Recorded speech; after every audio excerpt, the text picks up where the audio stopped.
Yeah. What's up? It's our Buckles Malachi Williams in the building. We back. True Media Today USA Boxing. We are back. I gotta let me turn this light on right here. This light is dim. Hold on, guys. Let me turn this light on right quick. All right, there we go. I think we kind of lit a little bit now. I just had to turn this light on right quick, guys. Shit, let's see what's happening, man. Let's get this show cracking. All right, there we go. I see a little bit of light in my face now. Let's get it cracking. Now, whole lot going on in boxing today. Shout out to Steve X. What's going on, fam? Whole lot going on in boxing today. Boxing news. You know, I got some good news and I have some bad news. Good news is boxing is here to stay. Bad news is some Wakanda niggas, some pro network guys. Shout out to my main man, Big Blunts and Boxing in the building. Blunts, what's going on, fam? Shout out to Blunts. Shout out to Blunts, man. Shout out to, hold on, guys. Shout out to Blunts, man. Salute to you, fam. Shout out to Gertz. Shout out to Al Money, always getting money.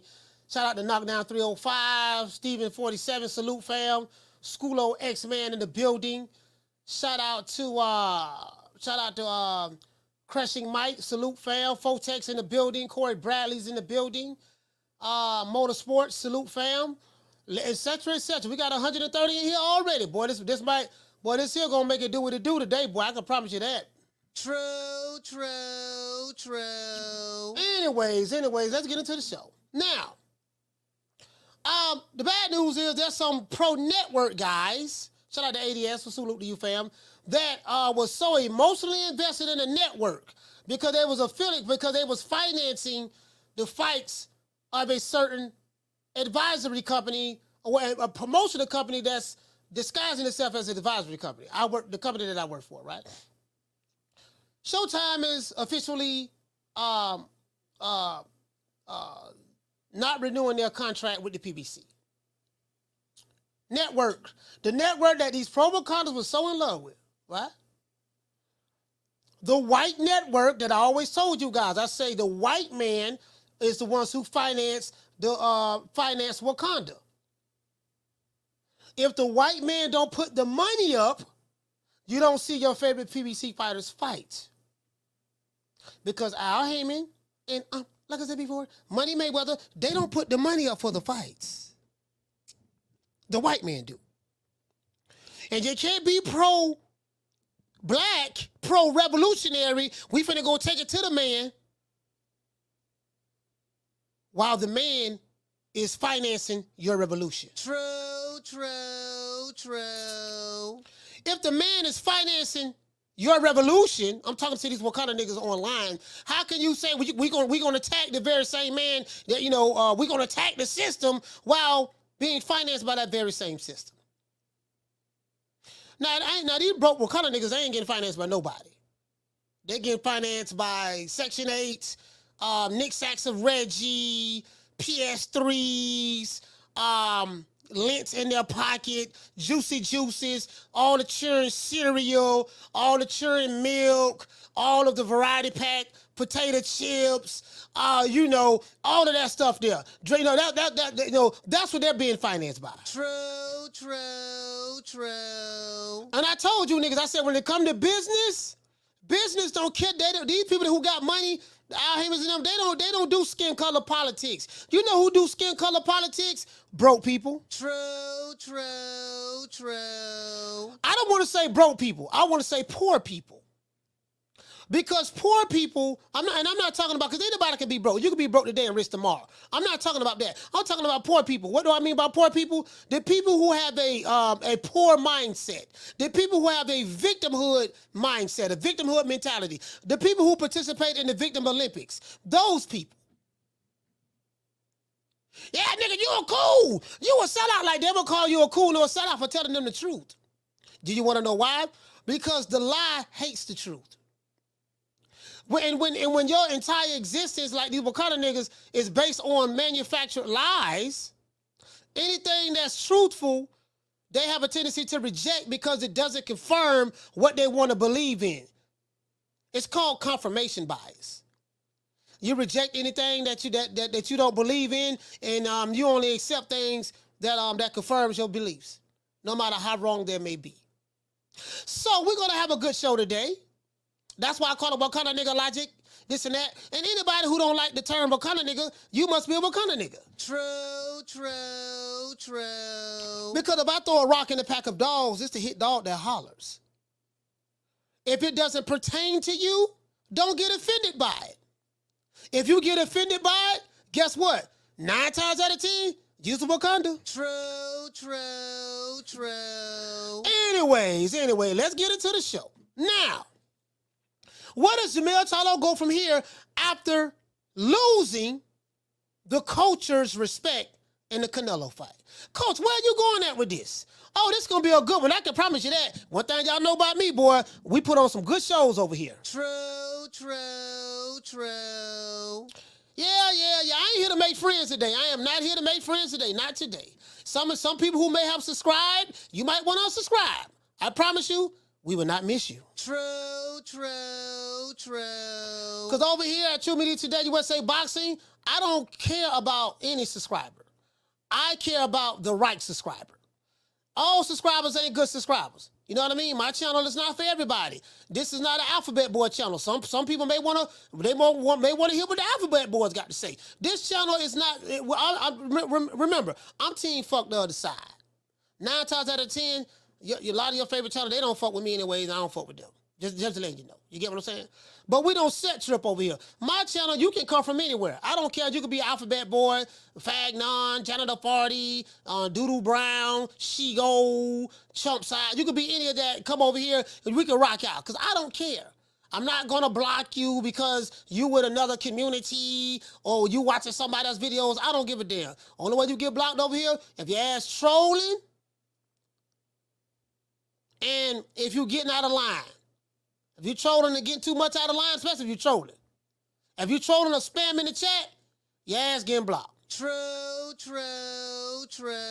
We will invite you to the block party, and you can come back under another account. Like I know you will. Now, the entire boxing world is still talking about Jermell Charlo and his lackluster performance against Saul Canelo Alvarez. You know what I mean? They still talking about that, right? Different media outlets. Media outlets like Stephen A. Smith, Killa Camron and Murda Mase is still talking about it. Camron and Murda Mase said that Jermell Charlo let the culture down by running. We went over this yesterday, but I'm going to piggyback on it. They feel like he robbed the public and fooled the people. That's what they said, right? Jermell Charlo said that he do this for the culture, i.e., this is where I got the title of the show from. I do this for the culture. Remember he said that before the fight, the day before the fight? I do this for that culture that everybody talk about. Wow, can't make this shit up. Killa Cam also said that he didn't want to get too out of pocket at the fight. He said because the Mexican Cartel was there, and he know that the Mexican Cartel don't play. He said, man, I couldn't get too much out of line now because there was a whole lot of Mexicans there, and the Mexican Cartel was there. I was like, yeah, you know what? He right about that. Now, he right about that. He damn so right about that, boy. Guess what? Ain't nobody come there for Jermell Charlo. Ain't that some shit? Outside of Jermell Charlo girlfriend, maybe 2 or 3 of his homeboys from Houston. That's about it. He might have had 10, 15 people there to see him. He didn't have no support. True. And I know what y'all gonna say. Well, Booger Ray Leonard and Floyd Mayweather was there. They wasn't there to support Jermell Charlo. They was there to support Canelo. True. Y'all saw y'all. What you thought? You thought Booger Ray Leonard was doing all that kissing ass for nothing? You think he gonna let some good ass kissing go in vain? Nah, Booger Ray was kissing ass for a reason. You didn't see Booger Ray shaking Jermell Charlo's hand when he left the weight, when he was on stage, walking up the stage for the weigh-in. You saw Booger Ray shaking Canelo's hand. You didn't see Booger Ray hugging Jermell Charlo at the weigh-in. You saw Booger Ray hugging Canelo. You didn't see Booger Ray whispering in Jermell Charlo's ears after a warm embrace. You saw Booger Ray whispering in Canelo ears after a warm embrace. True. Shit, nigga, you knew what time. I told y'all, you knew what time it was. Shout out to Martin Ash. Martin Ash in the building, man. Salute, fam. Martin Ash TV. Salute, my brother. You know what I mean? Y'all knew what time it was. Tried to tell you, but anyway. Killa Cam said that he didn't want to get too far out of the pocket, right? Now, Timothy Bradley, saw a video from Timothy Bradley. Shout out to my main man, Tim Bradley. True. Shout out to Tim Bradley. True. Shout out to LaJessica. LaJessica, what's going on? Says Green Eyes P, SWAT Jones in the building. Mike the mobile mechanic, J Pounds. Martin Ash as well. Timothy Bradley said from day one that this fight was a mismatch. Timothy Bradley said that this was a mismatch. But guess what happened when he said that? But these pro-PBC narrative Wakanda niggas online called Timothy Bradley a coon and a sellout, all because he told the truth. Do you know something about these whole ass Wakanda niggas, right? These Wakanda niggas, they listen, they be so loud and wrong. They be screaming to the top of the mountaintop. Nigga, I'm wrong. You a coon. You a sellout. You Uncle Tom. You know, Tom Ray told me, sign the contract. 60-40, 70-30, 80-20, take whatever we give you. I got shooters. You better not come to the fight. Drop the addy. Like, you know these Wakanda niggas because they say the same thing every day. True. These Wakanda niggas are some of the bitchifiedest niggas I ever seen in my life. They older niggas like Fagnon, nigga damn near 60. He got cottage cheese and titties. Listen, I can see why you be mad every day, Fagnon, hating on Crawford, because when you wake up every morning, you sit and you look at them, you look at your D-cup breasts every morning. You got titties and you can't get no milk out of them. I can see why you probably old hating ass crusty nigga too. True. That's one thing I hate. I hate old hating ass fuck nigga and a hating ass old crusty nigga. Nigga, you too old to be hating. When you reach a certain age, it should be a law. Thou shalt not hate after 35. If you over, or thou shalt not hate after 40. If you 40 and over and you hating on a motherfucker, you need to be sent to jail for a misdemeanor for 30 days or something. It gotta be a law. Nigga, you too old to be hating. Stay at home, make your videos, massage your titties, like Booger Ray Leonard used to massage doggone Floyd Mayweather's, and shut the fuck up and have a nice day. True. Hoe ass, these some old hoe ass niggas on the line. I love roasting these niggas. I love roasting these niggas, boy. I will roast these niggas till eternity. Cause them niggas ain't better than me anyways. They can't fuck with me. Really though. Anyways, let's continue. Now that the Wakanda niggas are quiet as a church mouse. The pro-PB, now Timothy Bradley said what was going to happen. He said this was a mismatch. Now we saw what happened. And now that the Wakanda niggas are quiet as a church mouse, you know what I mean? They ain't got nothing to say, right? Niggas ducking and dodging. Some of these niggas still ain't paid their debts from the Errol Spence fight. I had one whole nigga, what the nigga named? Ben Israel. He be over there at Martin Ash channel. Shout out to Martin Ash. That's a good brother to man. Y'all please go check out Martin Ash. But I had one whole ass nigga. He talking about some, yeah, nigga, I want to bet, nigga, when Spence and Crawford fight, nigga, I want to bet. We gonna bet 1,500. I said, okay, cool. You want to bet 1,500? Make a light on yourself. Don't make me no never mind. What we could do, just get in contact with Martin Ash. I had called Martin Ash and told him this too. I say, look, we gotta send the money to Martin Ash. That's so you don't trust me to hold it. I damn sure don't trust you to hold it, because nigga, I don't know what you look like. So we'll send the money to Martin Ash and then let Martin Ash get a cut for holding the money, and whoever win, we pay out. I ain't even see that nigga no more. True. That whole ass nigga probably watching this show though, but you still a hoe, nigga. You still a hoe. Think he from DC or somewhere. Anyways, Antonio Tarver, Murda Mase, and others feel that Jermell Charlo came out for the check. If you claim to be a warrior, you fight like a warrior. If you claim to be a lion, you fight like a lion. If that's what you say you are. Let's look at some of the characteristics, guys, of a lion. Do you guys want to know what some of the characteristics of a lion is? Do you? Let me get it to you. I'm going to give you guys about 7 of them. Characteristic number 1. Lions are a symbol of strength. Jermell Charlo did not show any of that against Canelo.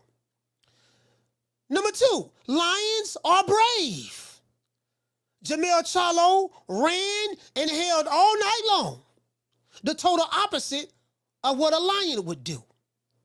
Characteristic number 3, lions are always willing to fight. Jermell Charlo ran like a track star when he fought Canelo Alvarez. True, true, true. Characteristic number 4, lions are a part of a pride.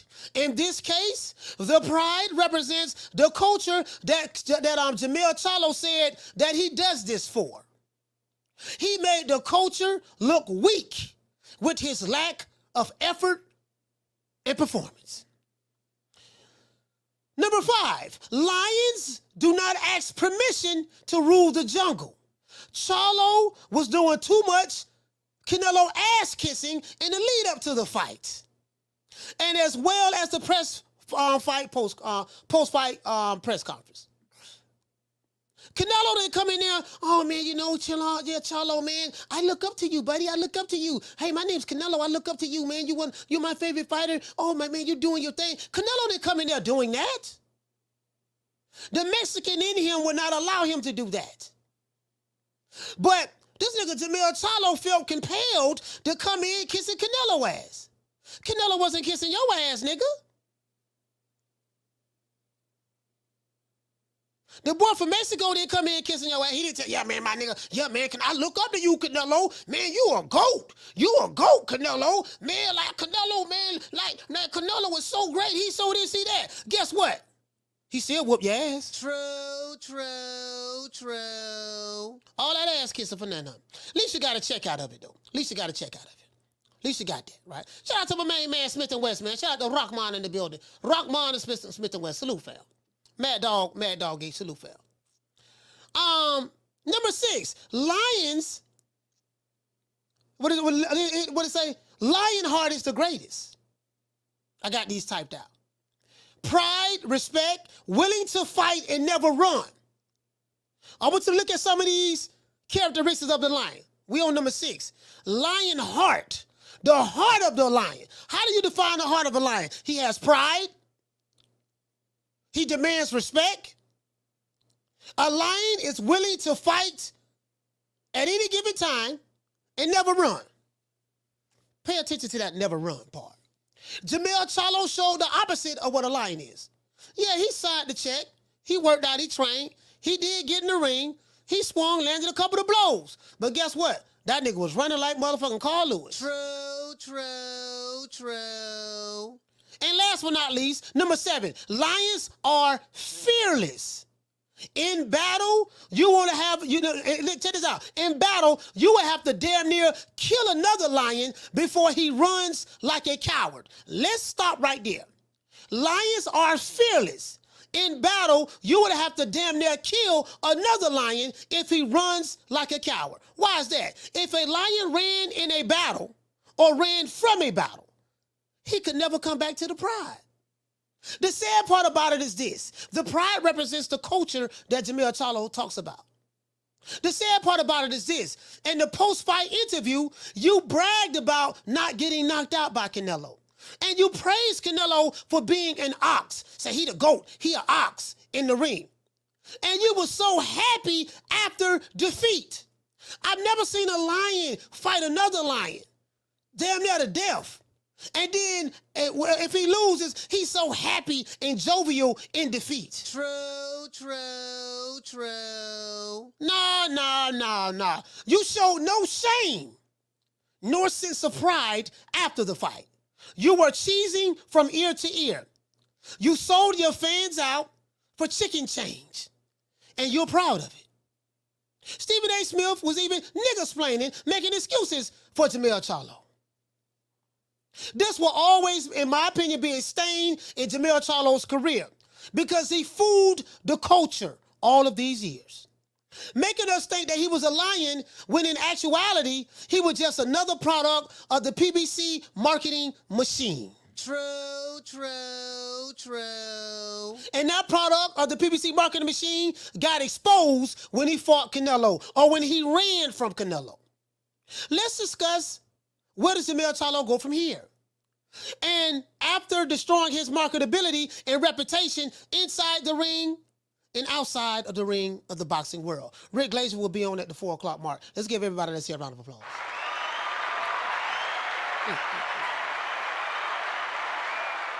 Yeah, see, somebody got to tell the truth right here, man. I'm not here to, you know, make friends today. I'm not here to make friends today.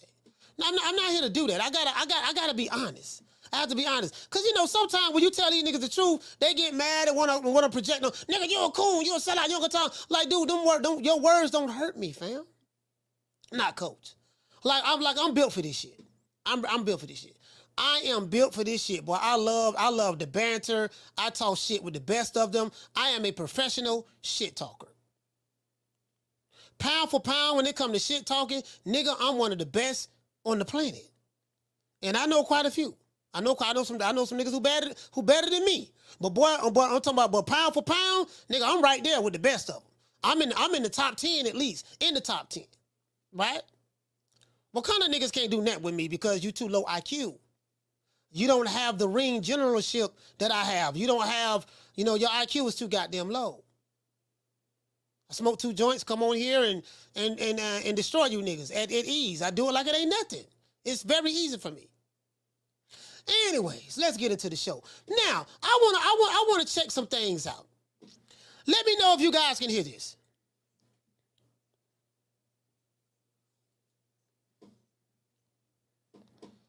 Give me a thumbs up. Give me a thumbs up if you can hear this.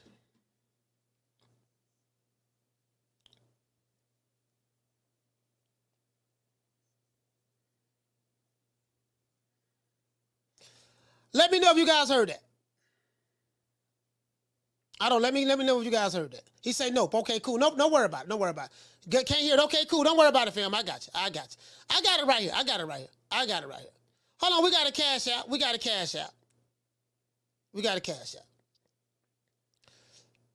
Shout out to Harvey. Hey, okay. For dropping that quarter of a bam dub on your boy. Hey, Leroy. Super chat received. Playtime's over, boy. He said for Charlo is a cowardly lion from the Wiz. And another thing too, them dudes ain't smarter than me. They not witty like me. Like me, I freestyle everything. Outside of my open statement, I'm very, very quick mind. Think, fast. Fast on my feet, you know what I mean? A Wakanda nigga don't stand a chance with me. The Wakanda nigga don't stand a chance because it's this shit is child's play. Child's play for me, right? Anyways. I want you guys to hear this. But before I play this, I want you guys to hear this. Before we get into the show, I gotta say all praises due to the Most High, the Most Exalted. Second half, we're gonna talk about Showtime. Not renewing PBC's contract and leaving boxing. We're gonna talk about that. I have Rick Glazer on for that. I know the Wakanda niggas love Rick Glazer. But before we do, we gotta say all praises due to the Most High, the Most Exalted, my boss who paid me on the back end, Mr. Al Heyman. Well, you know, I guess I gotta be like everybody else and sing Al Heyman. I can quit my job now, baby. 6 figures, baby. You feel me? I'm about to But a name. Do you have a name? Oh, nah, I ain't got no name, you know. Name them names, man. They know who they is. Name them names, please. The names need to be named. They know who they is. The Mexican Monster. Yes, sir. Anybody sitting here watching this? We got almost 700 people in here in less than 500 likes. We got 205 likes. I will be dropping the phone lines anyways. But if you sit there watching the show, don't want to hit the like button, Riley, get him. And as a matter of fact, where Riley at? Get him, Riley. Look, fuck you. Fuck the plane you flew in on. Fuck them shoes. Fuck the socks with the bell on it. Fuck them cheap-ass cigars. Fuck your yuck mouth teeth. Fuck your hairpiece. Fuck your chocolate. Fuck Guy Ritchie. Fuck Prince William. Fuck the Queen. This is America. My president is black and my Lambo is blue, nigga. Now get the fuck out my hotel room. And if I see you in the street, I'm slapping the shit out of you. We got some cream corn ass niggas out there that don't like the coach. The one thing about the coach, I don't give a fuck about cream corn ass niggas. I do not like cream corns. Don't want to be down with the cream corns. Don't want to be your homies. Don't want to be your partners. Cream corn ass nigga told me he want me to come on his platform. Hoe ass nigga, I don't go on whole niggas platforms. Hoe ass nigga, you's a cream corn dick in the booty ass nigga. What the fuck I'm gonna go on your platform for, bitch? Yep, that's right. I'm running things. I'm running things. Cream corn. That's why they call me that. Smooth. I got more measure for your pleasure. Stick with me, baby. I'll have you farting through silk. And let a nigga mess with me. I'll jump on him. All 93 pounds of pure dynamite.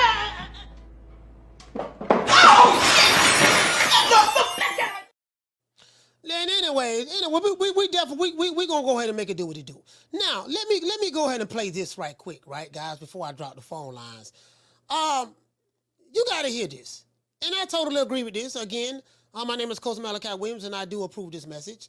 But I want you to hear this entire thing, because I didn't play the entire thing yesterday, but once again, I do not own the rights to this material. This is for educational purposes only. This is the It Is What It Is podcast with Killa Cam and Murda Mase, two of my favorite rappers out of Harlem back in the day. Let's go. Weight champion. And Terrence Crawford had some words. He said, "You went out sad, didn't even try to win. All you did was try to survive. You should be ashamed of yourself." I agree. So what are your thoughts on the fight and Terrence's response? Well, when Mace just said that we didn't meet him at the game and everything, and it was my fault, I feel like it's his fault for dragging me to that motherfucking fight. I can't get them 2 hours back in my life, man. That was probably the worst fight I seen in person, and I don't know how fucking long. Yeah. I have no idea what the fuck. I do have an idea. Yeah. Charlo, you fucking sold us out. You said you did it for the culture. What culture? The track culture, nigga? Track culture. You was running the whole fucking fight. We seen it. And then you was looking scared. Not only that, we in there now. Think about this. You in the stadium, right? Mm-hmm. First of all, we don't want to get too out of pocket because the cartel is there. Yeah. This man Mexicans there. There's so many Mexicans. It's a Latin fest. Yeah. Hey, he say, first of all, we don't want to get too out of pocket because the cartel is there. It's mad Mexicans there. Hey, listen, they had the entire Mexico in that motherfucker, boy. And guess what? Niggas was acting right that day. True. Boy, listen, you couldn't get a listen. All the Wakanda niggas online, all the Wakanda niggas, who just, I'm talking about who hate really, I ain't talking about the ones who have legitimate criticism of them, but I'm saying you got some dudes who really just hate them with a passion. Guess what? Pretty sure they wouldn't have showed that hate there in Vegas because it was just, you know, nigga might would have been ended up missing. Goddamn it, he would have got out of line in Vegas that day. Was like, listen, man, only one we got in here is Charlo. Because if you said something too crazy, them Mexicans was ready to go crazy and jump niggas. You ran, ran all fight. Let me go, Murder. You dragged me to this fight. Okay. So we even with the Colorado shit, because I really wasn't that impressed to go to the fight, because I told Bob, did I tell niggas? I said nigga was going to fuck Charlo up anyway, but what he didn't do, he ain't even fuck Charlo up because Charlo was running. Y'all niggas been calling this nigga out for like 3-4 years. You and your brother been calling Canelo out. He been telling y'all niggas y'all do not want these problems. Y'all end up getting... He said because the nigga was ready. Hey, listen. Jermell Charlo did not have a scratch on his face. Bro, literally, like this man didn't have a scratch on his face, dog. Nigga, did you what the hold on, Jermell, why you ain't got a scratch on your face? No, man, you know me, man, I was Canelo, I'm trying to tell you, he knocked me out. That nigga have a scratch on. Dog, did you have a fight? Hold on, homie, you ain't got a scratch on your face? I've never seen a lion get into a fight with another lion and don't have a scratch on his face. Normally, when you see two lions, a lion get into a battle with another beast, or if you want to call Canelo a lion, so be it, or whatever that is, Canelo may be, or whatever. When you see a lion get in a fight with another lion, though, with the pride, both lions got scars on their face. They got battle wounds.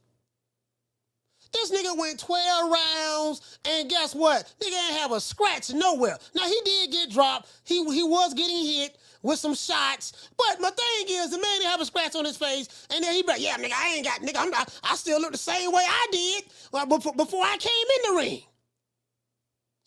Lord have mercy. True. Did it for the culture, huh? Did it for the culture. Hey, do you know what this remind me of?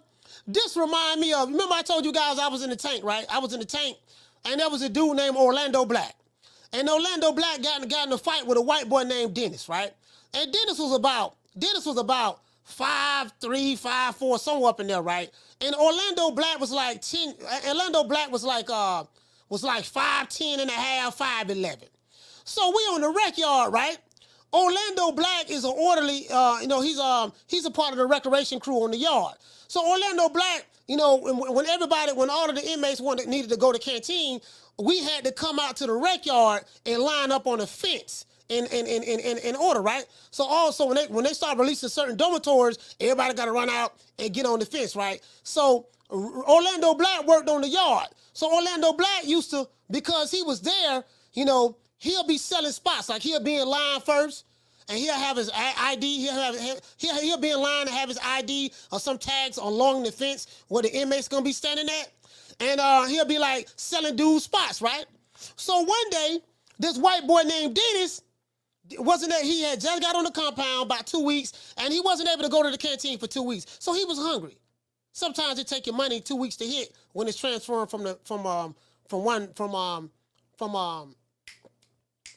I forgot what it's called, reception center.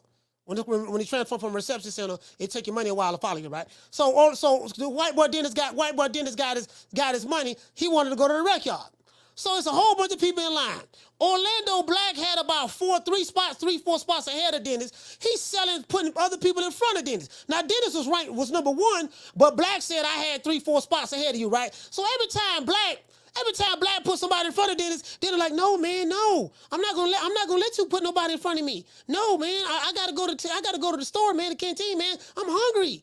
I'm not gonna do this." Now Dennis, a little white dude, he's smaller than me, and Black is like 5'10" and a half, 5'11", and he dark skinned too. And everybody on the compound thought Black was a killer because Black looked mean like Kimbo Slice. I don't know if you guys remember Kimbo Slice, right? But Black looked like Kimbo Slice in the face, dark skinned, mean, tall, rough looking dude, right? I'm like, man, Black man, man, come on, Black, stall the dude out. So Black say, punk ass white boy, you know what I mean? You better get your ass back in line before I slap fire at your mouth. Dennis say, "No, man, you ain't gonna do nothing to me. I'm going first. I ain't gonna let nobody get in front of me." Dennis held his ground. Black say, "Pussy ass cracker, get there." So that was a yard, right? That was a volleyball area, sandbox over there, right? So the white boy said, "Get there." White boy Dennis took his shirt. No, he didn't take his shirt off. White boy Dennis ran to the spot. Anybody who's ebonically challenged, when somebody say get there, that means it's time to fight. Nigga, get there. So it may be let's come over here in the grass, or let's get it down right here. Get there means it's time to fight. So Black say get there. The white boy ran over there. He beat Black over there. So Black, and then when the white boy went over there, Dennis, he took his shirt off and he went to bouncing around shadow boxing. I said, "God damn, what he doing bouncing around shadow boxing?" Right?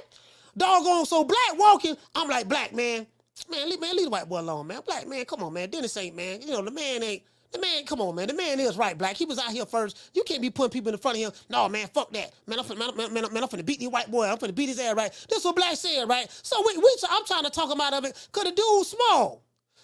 Lo and behold, Black didn't know how to fight. True.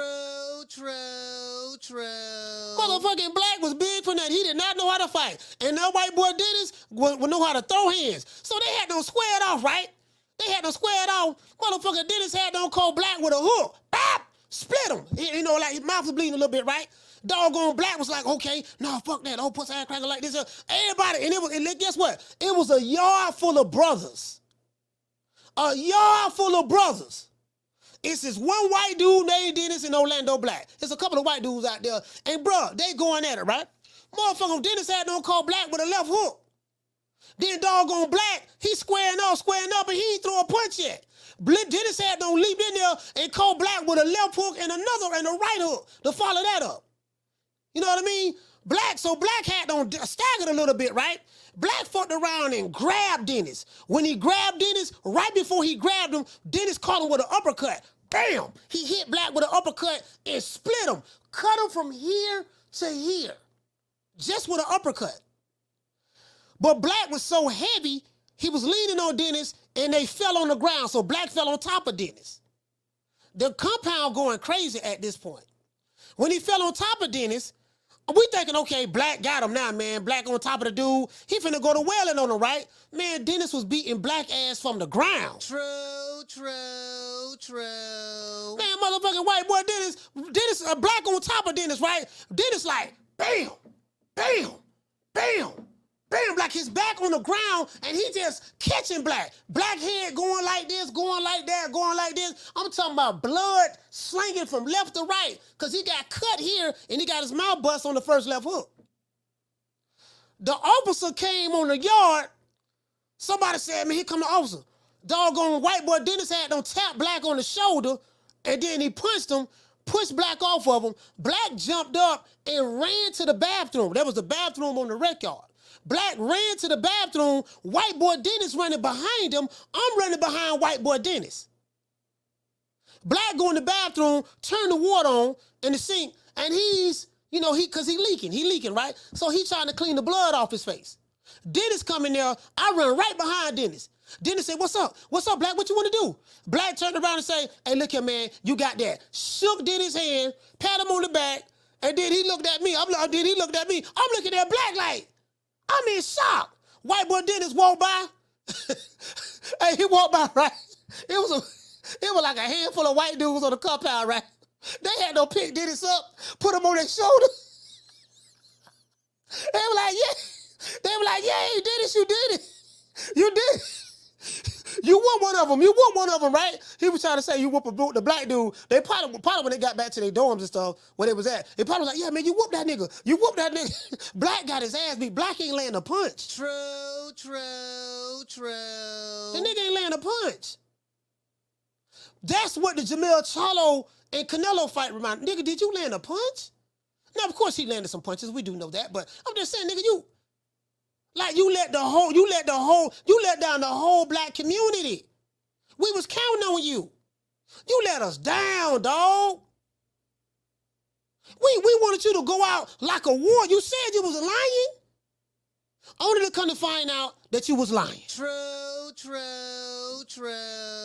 Canelo fans still celebrating right now. Man, piss me the hell off, man. Black. And guess what? What we gonna do? We can't whoop that. That was 1-on-1. Nigga, you 5'10", 5'11". You can't fight. And there's another part of the story. That's not even all of the story, but I'll tell the rest of it later. Anyway, let's finish this up. I'm gonna drop the phone lines.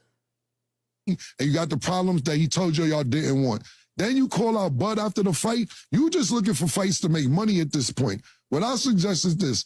Fight Errol Spence. We'll see where the coach goes. What's his name, Derek James? Yeah, that's what I said. Okay, go ahead, Murda. What happened? I said that when they fight, who will the coach go with? Derek James. Who are you going to coach if Errol Spence fights Charlo? Who is he going to go with? Who gives a fuck? His top 2 fighters lost. He trash at this point. Nobody give a fuck about that, nigga. I don't know how he won Coach of the Year, Trainer of the Year, whatever the fuck. Trainer of the Year. Hey, let me tell you something, boy. One thing about black folks, boy. Nigga get ripped quick, boy. Like if you do anything suspect, the man say Derek James is trash at this point. Who gives a fuck about Derek James? That nigga's trash at this point. Two of your best fighters lost, and they lost terribly. Like, they didn't even come to compete. Well, no, I can't take that back. Errol Spence came to fight, but Errol Spence wasn't prepared. Because he got a trainer that says, I don't watch fight film. I don't watch film. Oh, Terrence Crawford ain't nobody. I don't watch film. All that switch hitting stuff, that don't mean anything. So you don't watch film, so you didn't study your opponent? You didn't study your fighter's opponent before the fight? What trainer don't study fight film? That's like a football coach not studying film of the opposing team the week before he gonna play them. That's like the Dallas Cowboys getting ready to play the Kansas City Chiefs, and whoever the Dallas Cowboys coach is, they say, yeah, man, we don't study no film on the Chiefs. Now, how the hell you know what their tendencies are? How do you know which plays to go in based on what formation that you may see on the field? Come on, man. Let's go. That nigga's garbage. So at the end of the day, you need some new fighters. The best fight that we probably want to see is your 2 fighters against each other. I don't even want to see Charlo against Bud. Because Buzz a monster. That nigga Charlo feet was off, fumbling. Like, he looked like a nigga with no coordination. A nigga was running. I'm looking at his face, and you could see, when we seen on the instant replay, when the punches was coming his way in slow motion, he was like, he was scared. That yeah, nigga he was kept scared, doing my that. nigga. I was just like, you went in wow. for a check, my nigga, and you embarrassing, and you sold And his this brother out. was taking pictures with Bud. Whole thing about it is this. He said, you went in for a check, my nigga. It's embarrassing. That's how the people feel. The people feel that way because the people believe what their eyes showed them. Who you gonna believe, me or your eyes? You ain't gotta believe me. Just watch the film. Watch the tape. The tape tells the story. Do you guys get what I'm saying? Let me go ahead and drop these phone lines, but hold on. Finish this. Trying to start no shit, nothing like that. It's like this, bro. The nigga who smacked the shit out his brother was in there walking around dolo, white nigga. The other brother got 3 security guards with him walking around the arena. 3 security guards. Nigga smack fire out you. You don't want revenge? You ain't gonna pick up a chair like you was in Alabama, nothing. Yo, my nigga. Nigga smack stone cold dog shit out you, nigga. And you walking around with security? White nigga walking around like, what's popping? Yeah. I don't got no respect for the Charlos. No disrespect to nobody who fuck with them, but they embarrassing y'all niggas. You got a wife, you got kids. Niggas seen you run that whole fight. Then you gonna call out Bud afterwards? Listen, me and Murda left when the bell hit. When soon as round 12 was over and the bell rang, we ain't say for a decision. We ain't say for shit. When we got outside, the nigga Terrence Crawford was already outside. I don't even know what round he left it. He had to leave like round 10. Like, yo, I'm not sticking around to watch this bullshit. That shit was bullshit. And I'm mad you took me to the shit, Murda. Yeah, I was trying to be a friend of the year. I flew in from Denver to take Cam to the fight. That shit was trash. It was garbage. Man, come on, man. Let the people down, let the people down, let the people down. It is what it is, man. I gotta call it the way I see it, man. I can't sugarcoat this shit. Shout out to Martin Ash for renewing his membership, man. I appreciate you, fam. Shout out to Gertz for being a member for 8 months. He say, but did you rep today, coach? Salute. Hey, man, I rep every day, man. Shout out to Jacob Sims for dropping that quarter of a bam dub on your boy. Hey, Leroy. Super chat received. Playtime's over, boy. See what he say, coach, I think Jermell was compromised. They spiked this water. I don't know what it is, man, but I'm gonna tell you guys something else too, right? In the hypersensitive society that we live in, you gotta be more like me. Don't give a fuck what people say or think about you. Like me, I don't give a fuck. As you can see a lot of shit I say out of my mouth. I just really don't care. I don't give a damn. You know what I mean? Stand on whatever you believe in. Don't let nobody, try to quote unquote cyberbully you, whatever the fuck that is. I don't know how you cyberbully a nigga by typing some words, but it is what it is. Yeah, but just don't worry about this. The society that we in today. The society that we in today is soft. It is cunt swab, cunt coochie, pie. But if you come from the old school like I am, just be a man, stand on your own 2 feet, stand on your square, no matter what, nigga. Don't be afraid to be disliked by the crowd. If the crowd don't like you, good. I'm a Sigma male, so I stand on my own. So just learn how to stand on your own, man. Y'all will be all right. Trust me, it works. Shout out to B for dropping that half for bam dub on your boy. Hey, Leroy. Super chat received. Playtime's over, boy. B say Jermell Usain Bolt Charlo. Yes, sir. Shout out to doggone Shad 1419 for dropping that quarter of a bam dub on your boy. Hey, Leroy. Super chat received. Playtime's over, boy. Hey, shout out to Late Style. He say Tampa, we in this beer. Yes, sir. Man, shout out to Retro, man. But hey, Blood. Tomorrow Thursday. I gotta get when is Thursday? Yeah, I gotta get you back on the show Thursday. We're gonna do it again Thursday. We're gonna do it again, my brother. I hit you up. Shout out to Shad. What the say family say, it's crazy how quickly things change because 6 months ago, a potential Charlo versus Spence bout was considered a super fight for Undisputed. Yeah. Shout out to Retro Boss in the documentaries. Y'all please subscribe. My brother been y'all subscribe to the Retro, man. You want to hear a boxing historian like really educate you about boxing? This the guy. This the channel you want to go to. This one of them. He said that Florida boy trip. Hey, man, listen, man. Retro, man, you ought to know what time it is, man. These dudes, man, like You know, Florida niggas, we don't be on that sapsucker shit, dog. I'm gonna just call the wild shit. I don't give a damn what a nigga call me. I really don't, bro. Like, that shit do not bother me. It don't. I swear to God, it don't bother me. That shit just invigorates me. That shit just makes me more determined and makes me, you know what I mean? That shit make me wake up in the morning and want to be successful in life. Shout out to Jason Jimenez, dropping that $2 super chat. He said, the nerve of Canelo, the bar, Fury's egg weights. Hey, man, it is what it is, man. Phone lines finna drop right now. What we finna do right now is we finna get ready to drop these doggone phone lines. Please do not call Oregon on the show. You wanna argue? I can't argue with you. You mad. Look at you. You mad. I don't get paid to argue with you. Who is you? You ain't nobody. Phone lines open, man. I got Rick Glazer coming on at 4. He'll probably be on for like 10 minutes or whatever, 15 minutes, and then we dropping the phone lines again. You want to talk some shit? Call me. Start some shit, bitch. Sup, fool? You gonna talk shit about me, homie? Where you from? Hundreds of niggas is waiting for your motherfucking call, and they all talking shit about you right now. Call the coach at 530-494-9636. We waiting on your bitch ass. Hold on, guys. Caller, what's your name when you calling from? Caller, what's your name when you calling from? Call from. All right. That call ain't said nothing. So y'all call back, man. Somebody call back. I guess maybe 2 calls was calling in at the same time. I don't know. It is what it is. But yeah, man, I mean, fact of the matter is, where does Jermell Charlo go from here? Where does he go from here? Reputation destroyed. The culture he misrepresented is mad at him. Where does he go from here? We know Canelo is going to go do what he's going to do, whatever. I want to get Rick Glaze on because, you know, oh yeah, I got to show y'all something from Michael Benson as well. Carlo, what's your name when you calling from? Hey, Coach, it's Adolfo from Sacktown. Adolfo from Sacktown, talk to me. I feel that the Charlo's name is tarnished. You know, Jermell, he tarnished his name outside of the ring, and Jermell tarnished his name inside of the ring. And it's a shame because Jermell had all that potential after, and since he didn't really, he never showed up at all for that Canelo fight. You know, it's just a real shame.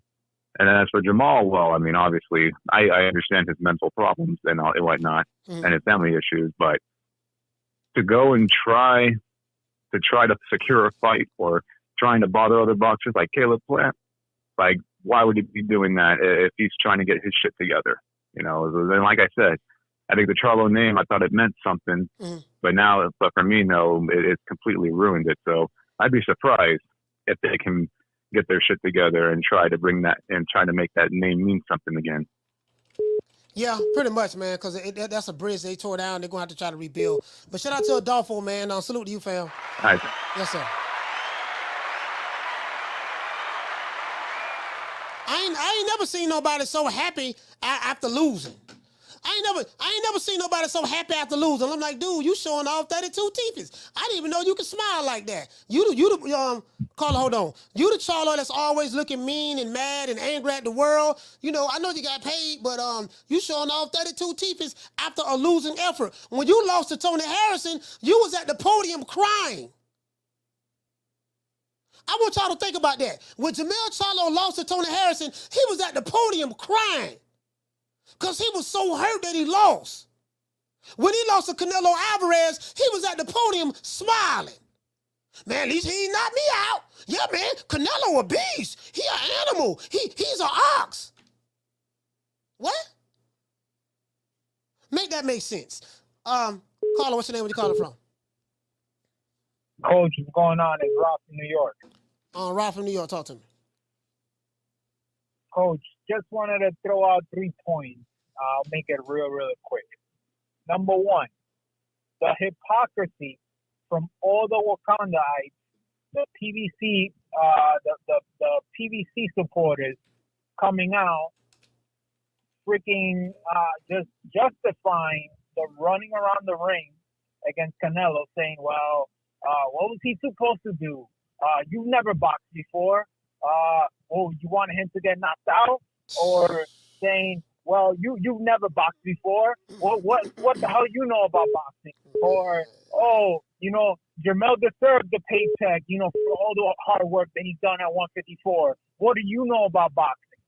Because if it would have been any other fighter, such as Ryder, such as Killa Cam, such as all the other fighters, Amir Khan, you saw how Amir Khan got flamed, even though he put a much better effort. Like every other fighter that has come up weight classes has put up better effort and at least tried to win the fight, including Kell Brook when he went up to fight Triple G. Like those fighters, put everything on the line and actually to try to make that happen. If it would have been anyone else, I bet you the PBC family going, he got flamed. Canelo is not that great. Why he picking up? Like, come on, man, stop it. And I'm not a Canelo supporter, but I can understand his fans, feeling the way they feel when you have these fans that they constantly, get double takes and all hypocritical about things. But second point, just to kind of leave it out very, very quick. If you're going to bring up those, we got calls. We got other callers calling in, fam. So I really need you to absolutely, coach. If you excuses, they shouldn't have made them. Thank you, coach. All right, salute, fam.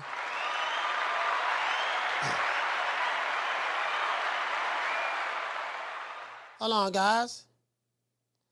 Caller, what's your name? Where you calling from? Martin from Oakland. Martin from Oakland, talk to me. Yeah, coach. There's this Mexican saying that goes, the only punch that hurts is the first punch. And I think in Jermell's case, the only loss that hurt is the last loss. Because like you said, he was up there like nothing happened. He reminded me of that time that Victor Ortiz got knocked out by Floyd, acting like, oh, I'm going to get a rematch. Ain't no thing. Nope. Ain't no rematches. Ain't no second chances. He blew it. I mean, he went from, man, if he played his cards right, he could call his shot. But now he's at the mercy of everybody. Erickson Lubin, that Ramos cat. Shit, best case scenario, he going to Australia to fight Tim Tszyu. It's looking ugly because, I mean, who the fuck wants to watch that dude fight now? I mean, I'm a fan of his, but, man, like they say, he went out like a bad knee, coach. Yeah, I mean,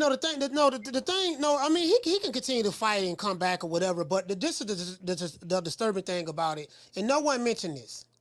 When Jermell Charlo lost to Tony Harrison, he was crying on the stage because he was so hurt that he lost. He said, I don't even play video games because I don't like to lose. That's how much that loss bothered him.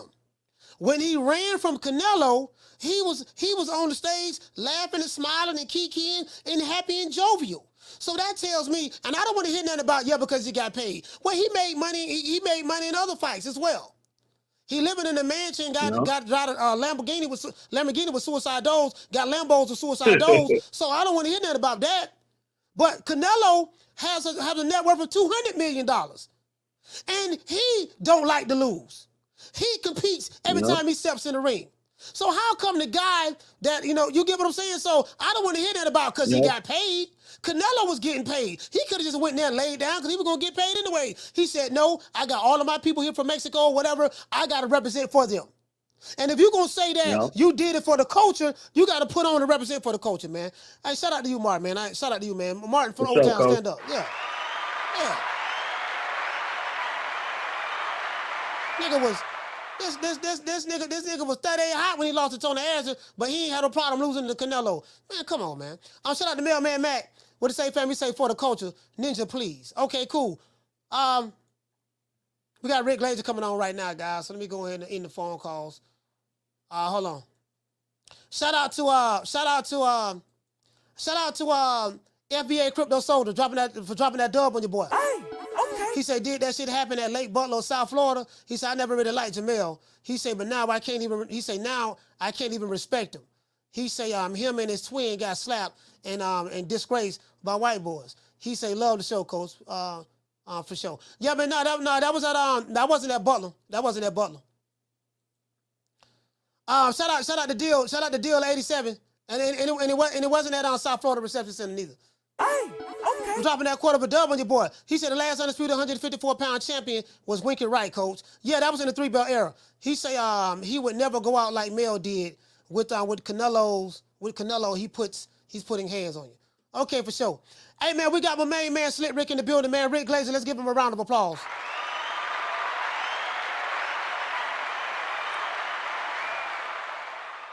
Phone lines will be open as soon as it's over with. Rick not gonna be here that long. No, I'll open it up. Because I know you ain't gonna be here that long. Rick, how you doing, sir? I'm doing great. Thanks for having me on the show. I'm basking in my glory today. You're basking in your glory. Why is that? Why are you basking in your glory, sir? I announced 11 days ago that Showtime was shutting down Championship Boxing Showbox on premium cable and streaming. And if they do any boxing next year, it'll be pay-per-view only. And everybody thought I was crazy and nutty and everything else. I didn't know what I was talking about. Now it breaks today that they're sure enough that they're shutting down, and PBC's looking for a new TV distributor, a new TV company to work with. Yeah, I heard a couple of people talk about. Well, I know you was the one I remember saying it earlier this month. I remember last month, September 22nd, actually. Yeah, last month, and there was some people talking about it last year as well. Once it I remember when Showtime announced that the CEO, the guy with the president was stepping down. He left at the end of last year. Right, and then Espinoza took on a boss, CBS Sports, which is also owned by Paramount Global, as Showtime is. The CBS Sports president, David Burson, became his boss. So, yeah, but I had said all along that they were going to shut down in the fourth quarter of this year. I said that last year. But it was actually, it actually came to happen on September 22nd when I got the information they were definitely shutting down. And everybody was 11 days later, here now the reporters are jumping on because they're hearing it too now. So, they were just either slow mentally or lazy or what, or didn't have the hookups, but whatever. It is what it is. Yeah, so explain this because Michael Benson, just to let you guys know, Michael Benson released a tweet saying that, hey, Showtime, as a matter of fact, I'm gonna read it right here. Basically, he's saying that, listen, man, Showtime is not renewing the PBC's contract or whatever they had to show their fights. They said that by the end of the year they're not renewing it by the end of the year or something of that sort, right? Yeah. Mm-hmm. And he credited Dan Raphael, the fat man, for breaking the story originally, which is untrue. I broke it. What can I say? So the reason why I'm talking about this part of it, because there's a lot of people who are pro Showtime Network fans instead of being fans of boxing. I've never seen fans of networks more so than the sport. So, and I think a lot of these guys, what it was is because they knew that the PBC fighters fight on Showtime. Any truth that may be told about Showtime that makes certain people's egos bruise and make their egos feel like, make it seem like they're in a negative light, then they attack it. So when news broke last year about what potentially could happen, I know a lot of people was being called PBC haters. Even though you ain't said that about PBC, you're talking about Showtime and Showtime haters and this and that and yada, yada, yada, yada. And of course, these networks, PBC, Showtime, they have operatives on YouTube who spit their narratives and different other media outlets who work on, different places like the Raphaels and the stuff like that and the Fight Hypes and stuff like that. So right. What is that, Rick? Nothing. I'm just listening to you. Yeah. So what I'm saying is, so the narrative, so the gig is up. So basically, Showtime is not renewing PBC's contract. So that means Al Heyman, my boss, the one who I get paid from on the back end, he's going to have to find another network to fight for his fighters to fight on. Correct. So the guys who were pro-network, now that the network, the white man, I say this all the time, the white man was the one that was putting the money up for the PBC. They're fighters. So if the white man don't supply the vibranium, there's nothing in Wakanda. That's what I've been telling you guys. But I was called a coon, all the time, sellout, hater, hated how I Heyman, this and that, yada, yada, yada, yada, yada. See, but the reality of the situation is what I said was the truth. And what you niggas said was a lie. So that's the issue that I have. Rick, I went on a tantrum, sorry about that. But so what does that mean? So Al Heyman was dealing with CBS, that didn't work out. He was dealing with Fox, that didn't work out. ESPN didn't work out. Spike didn't work out. And NBC Sportsnet, NBC didn't work out. FS1 didn't work out, which is a division of Fox. But none of these things worked out. He's blown out like, I think this is like 11 networks now. He's blown out. So what? So I mean, if you're Al Heyman, and I hope he do get another network because I do want to see some of those fighters fight again. Well, you'll see the fighters fight. Some might go to Golden Boy, some might go to Top Rank, some might go to Eddie Hearn, some might go to Frank Warren over in England, some might go, somewhere, but they'll be fighting. It's just that maybe they won't be fighting under the current platform or auspices they're fighting under. Okay, so there'll still be PPC fighters, but Al Heyman will probably work something out with different networks to where his fighters can fight on those different platforms. Oh, well, I don't know about that. A lot of Heyman's persona non grata with a lot of people, so I don't think they'll be doing him any favors. So you're saying that?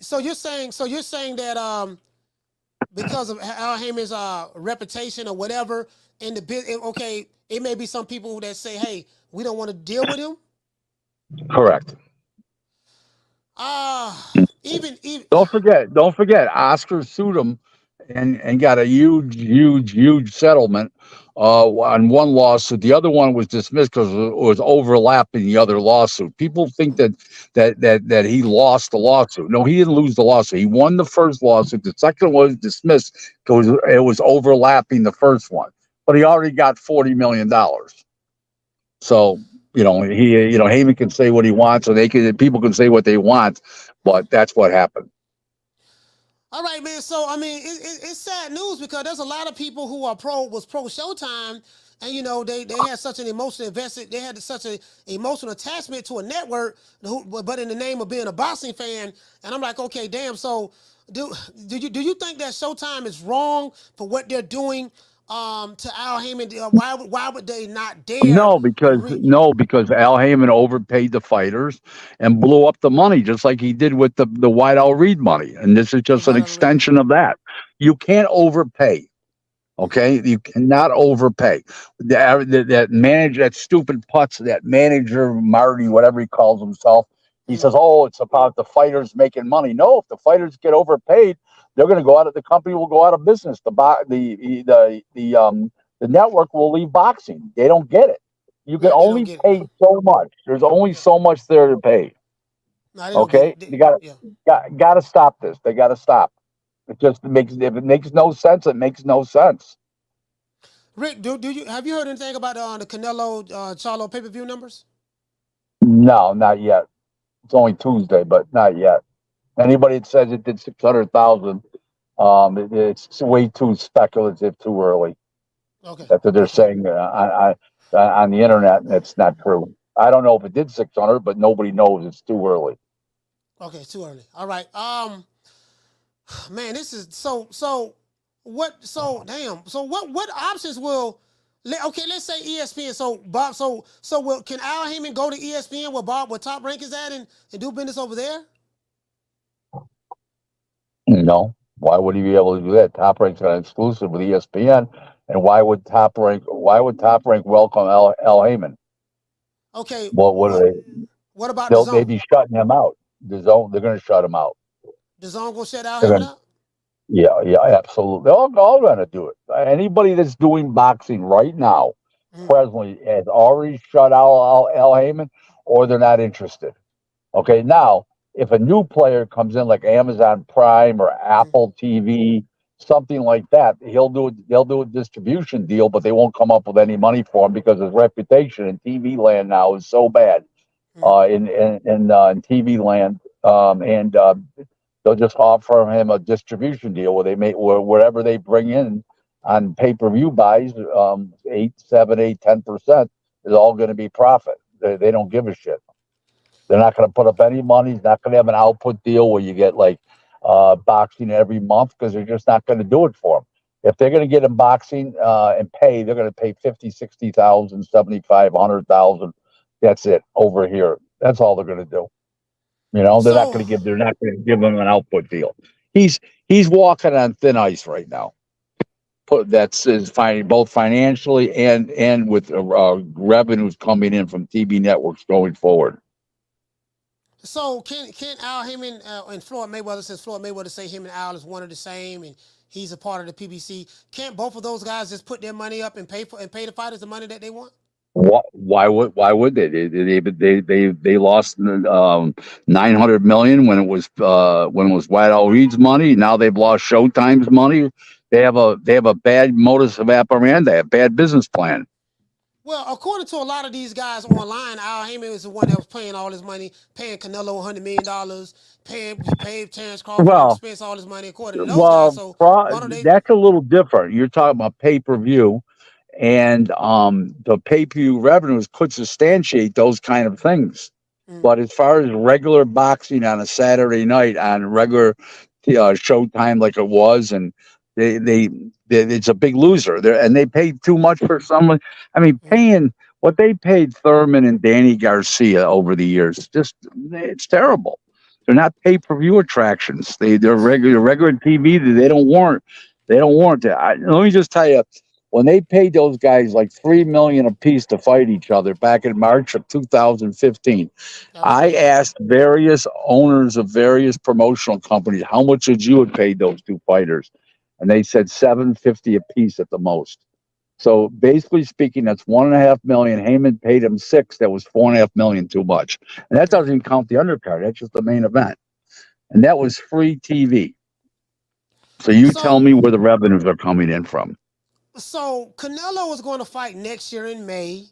Crawford, Spence, I don't know what's going to happen with that. For one more fight. So what the fuck is going to happen next year? Like, okay, so basically they'll still put on the pay-per-view fights on Showtime. They'll still do that. No, not necessarily. If the numbers are good for the fights now, these up through David Benavides versus Boo Boo Andrade.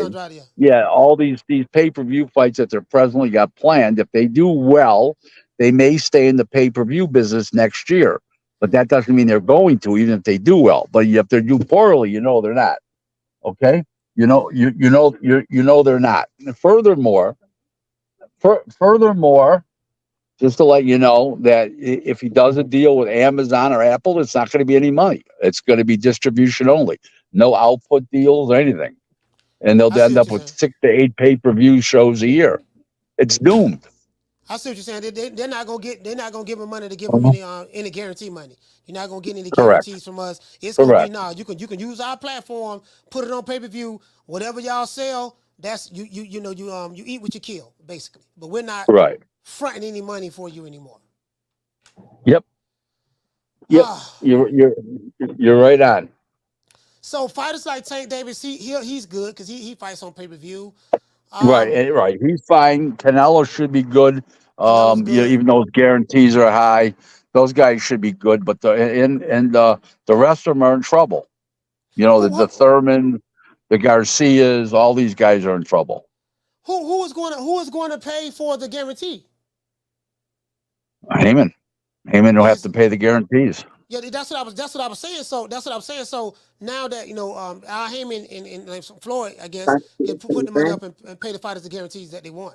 They can understand. Yeah, it's a house of falling cards, and they're falling. They're going to be falling for sure. Just a matter of how this goes down. Wow. Whether they get another deal and they can't pay the fighters what they're used to getting paid, I don't know. None of it's pretty. So I wonder. Damn. So I wonder what a lot of these guys are going to do now. I'm trying to figure out what networks out there that Al Heyman can probably land just to show regular boxing. I'm trying to figure that out. The only two of them that I know of. There's a third. There is a network going into boxing, but they're not interested in Heyman's stuff. I'm meeting with the president of the network when I go out to at the later in the month when I go out. I'm leaving for Vegas tomorrow, but when I go to the LA portion of my trip, I'm having dinner with the president of one of the networks that's gonna do boxing in 2024. Some guy asked a question. He said, Mr. Glazer, do the 1.1 million pay-per-view buys have credibility? I don't know what he's talking. I don't know who he's talking about. He's talking about for Canelo. Absolutely not. Oh, somebody put out 1.1 million pay-per-view buys? Yeah, that's ridiculous. Fighting Charlo. Yeah, man, it is what it is. So I wonder how long did people know what made Dan Raphael, and I know Dan Raphael is like probably one of the proest PBC guys out there. You know. He's on Heyman Johnson so hard. Yeah. Heyman's asking for more Vaseline.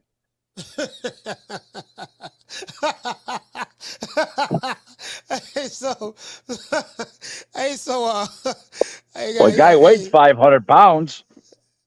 So what made him release this news now, though? What made Dan Raphael come out and say, "Hey, man, this is Showtime is not renewing, PBC's contract"? What made him do that now?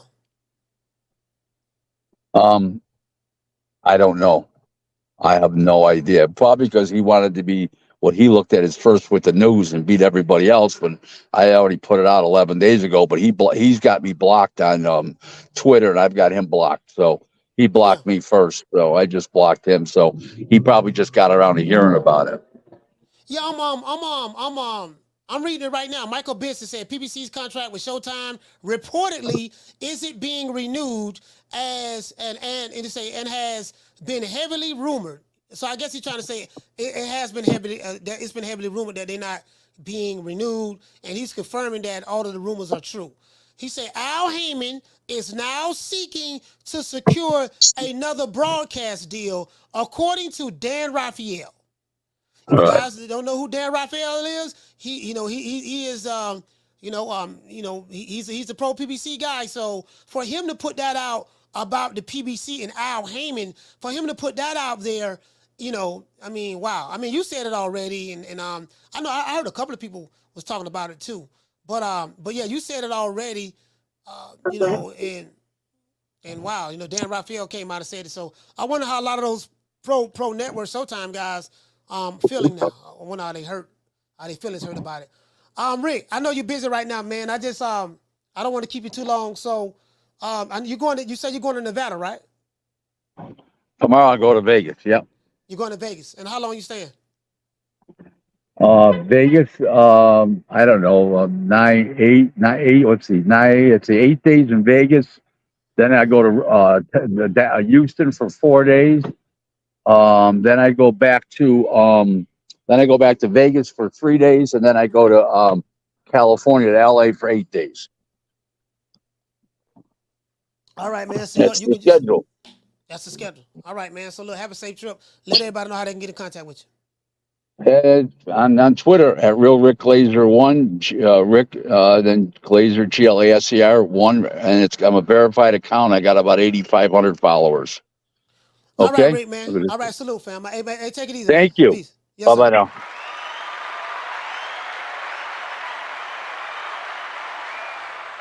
Now, let me show you guys this, cause I don't want nobody thinking, okay, coach, you got somebody who hating on. Cause I know how some of these niggas think. Like these niggas, like, bro, I don't get it. I really don't give a damn shit.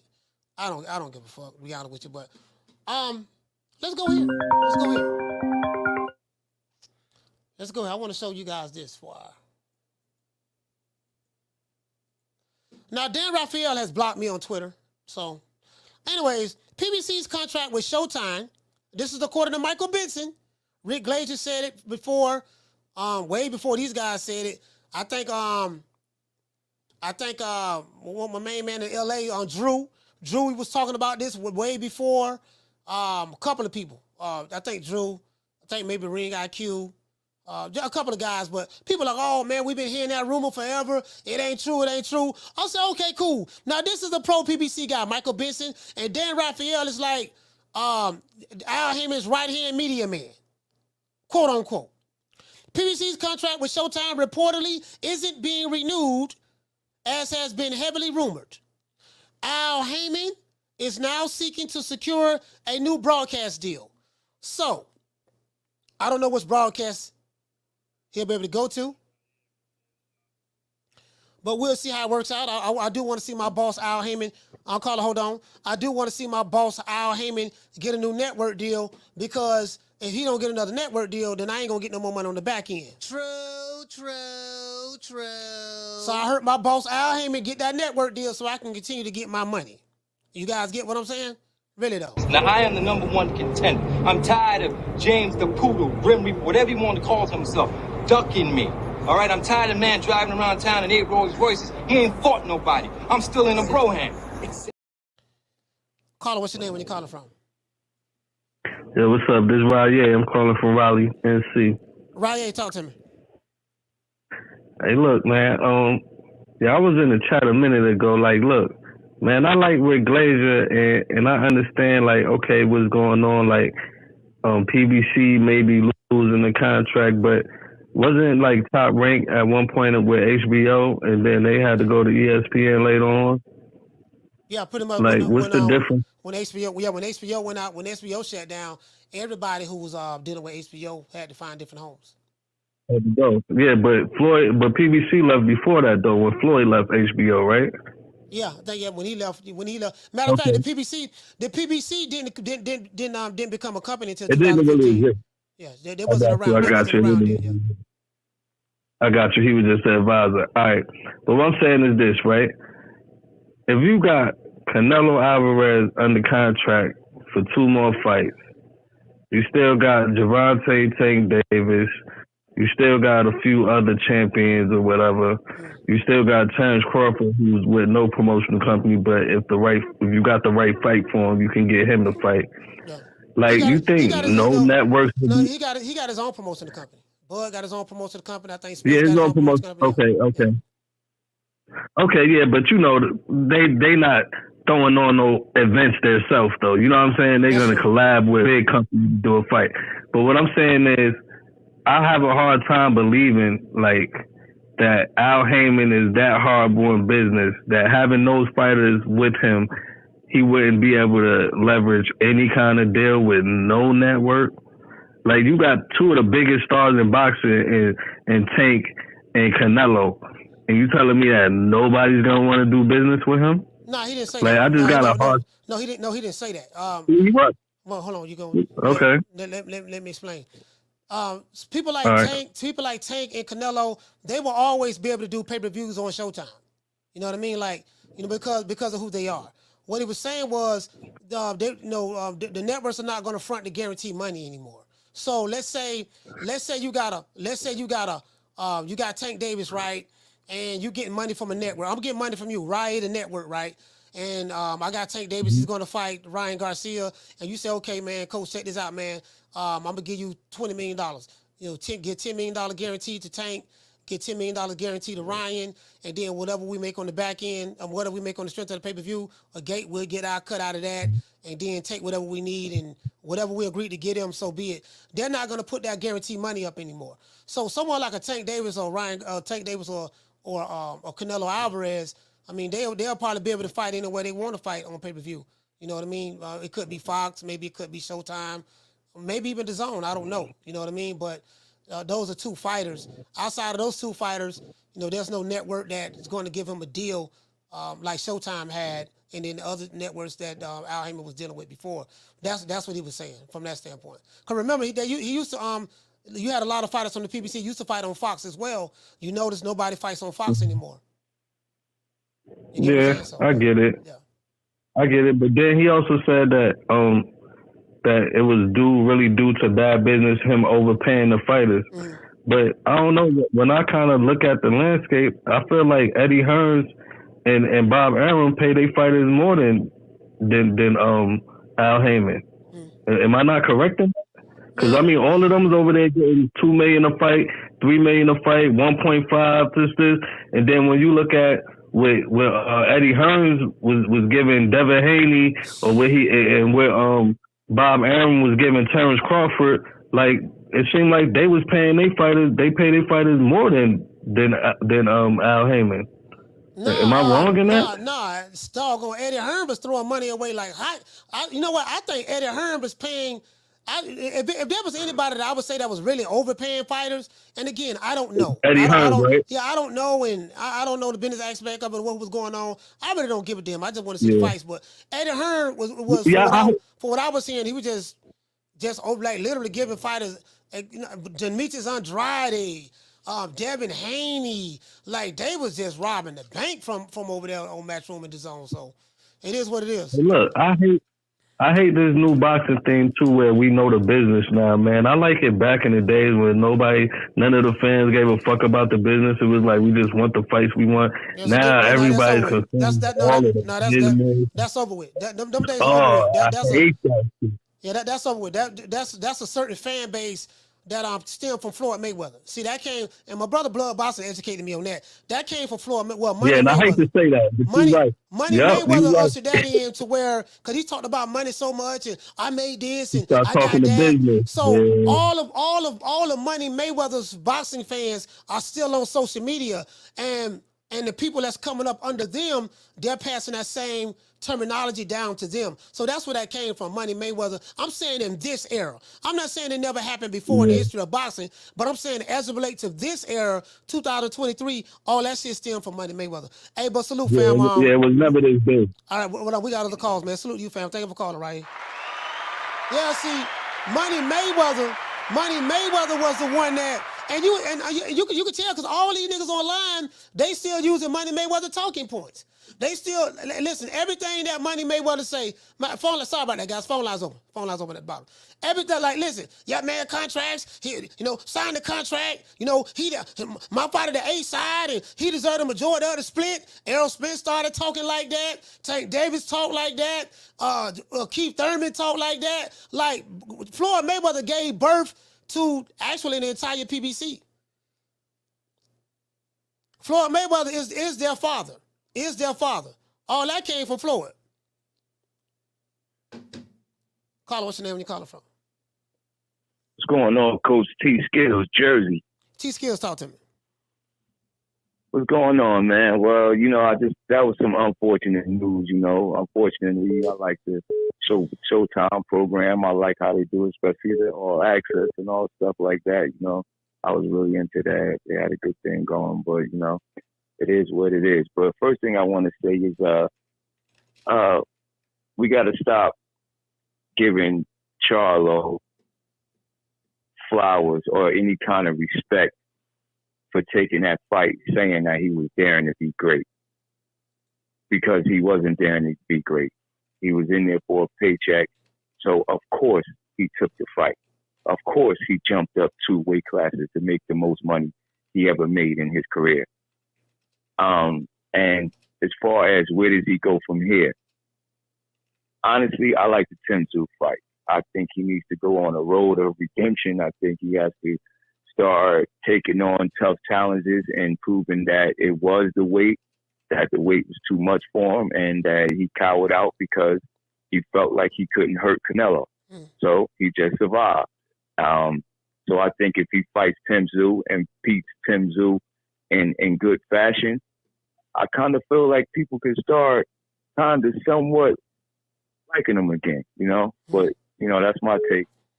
Thanks for letting me share. All right, salute, fam. Shout out T Skills Jersey. And it's amazing because Timothy Bradley, Tim Bradley said it. He was like, man, he said this fight was going to be a mismatch. And he got attacked. Got called the coon. Got called the sellout. You hating on PBC. Like that what these dudes do. These dudes, and then when we saw the fight, we saw, okay, I can say maybe even if you believe it was a mismatch, I don't think no one, like I said before, can predict that this guy was going to run. I read to you guys the characteristics of a lion, right? When I did the show, I read the characteristics of a lion. And then when I read the characteristics of what a lion is, in reference to what Jermell Charlo did when he fought Canelo, he did the total opposite of what a lion is. So I can't call him a lion anymore. You know what I mean? Now, I'm not knocking what he did at 154. He is the undisputed champion at 154. I take my hat off to him on that. But I'm going to say this. And I totally agree with Mace and Camron. Like, bro, even though I pick you to lose, and I pick you to get knocked out in the 10th round, what I couldn't predict is the lack of effort that you gave in that fight. I couldn't predict that you were gonna run. This nigga was running. I thought he was goddamn Usain Bolt or Carl Lewis. You know what I mean? So no one saw that. And then you say you did it for the culture. So I'm like, okay, where does he go out from here? Of course, he go back down to 154. He can fight Tim Tszyu. I forgot who Tim Tszyu's supposed to be fighting, but he can fight the winner of that fight. I think Tim Tszyu and is it Mendoza? I think Tim Tszyu and Mendoza, they're supposed to be fighting for the vacant WBO title. The WBO title has been stripped from Jermell Charlo. As a matter of fact, I don't think he has that belt anymore after the Canelo fight, according to what I was reading. And Tim Tszyu and Mendoza supposed to fight for that vacant WBO title. So he can come back down and fight the winner of that and get his belt back and become 2-time undisputed if you do that. But as it relates to pay-per-view, Jermell Charlo don't never in life have to worry about another pay-per-view ever again. I think this is his second pay-per-view. His first pay-per-view he did with his brother. I heard he did like 90-some thousand pay-per-view buys. His third in his first pay-per-view. And his second pay-per-view he just did with Canelo. Whatever that sells, that's going to be on the strength of Canelo. But you're not going to convince a boxing fan to want to invest $80-some to see him fight again after that. You know what I mean? All credibility is lost. Do you get what I'm saying? So, that's just a reality of the situation. But, he'll be all right. He'll go back to the PBC Island, keep fighting them in-house fights and stuff like that. He'll be good. Caller, what's your name? Where you calling from? Jamie from New York. Jamie from New York, talk to me.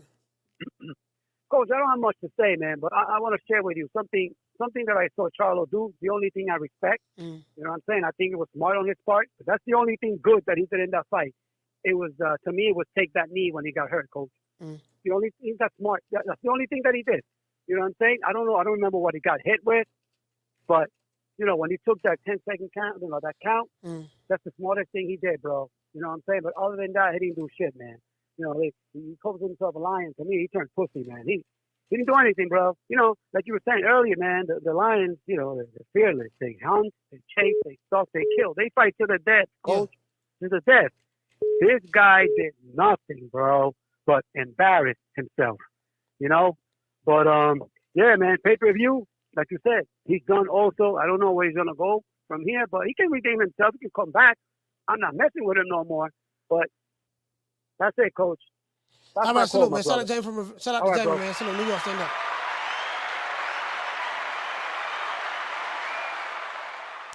Yeah, so, it is what it is, man. I sit back and I look at it and I'm like, well, again, he can go back to 154. Maybe he can fight Errol Spence. Maybe him and Errol Spence can fight each other at 154. I'm hearing that those guys, I think I was listening to Shaw News or somebody, and I'm hearing, again, I don't know exactly the truth to it or not. I really don't know. But I'm hearing that him and Errol Spence, they say Errol Spence wasn't at the fight. Caller, hold on. They say Errol Spence wasn't at the fight. Wasn't at the fight Canelo and Jermell Charlo fight. And Canelo and Jermell Charlo and Errol Spence supposed to be like brothers. They're supposed to be real tight. I didn't even think about that. I'm like, okay, damn, he wasn't there, so I don't know what that's supposed to mean. Caller, what's your name? Where you calling from? What up? This is Mike from Cali. Mike from Cali, talk to me.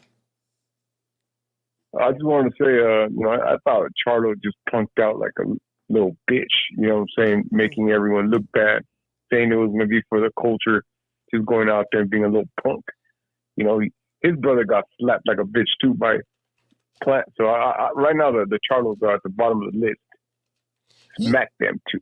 Yeah, it doesn't look good for them at all because, and I know Jermell Charlo, he's going through whatever mental issues he's going through. I don't know, man. He seems like he's out of it. I don't know if he's on medication or whatever, but he got slapped by Caleb Plant.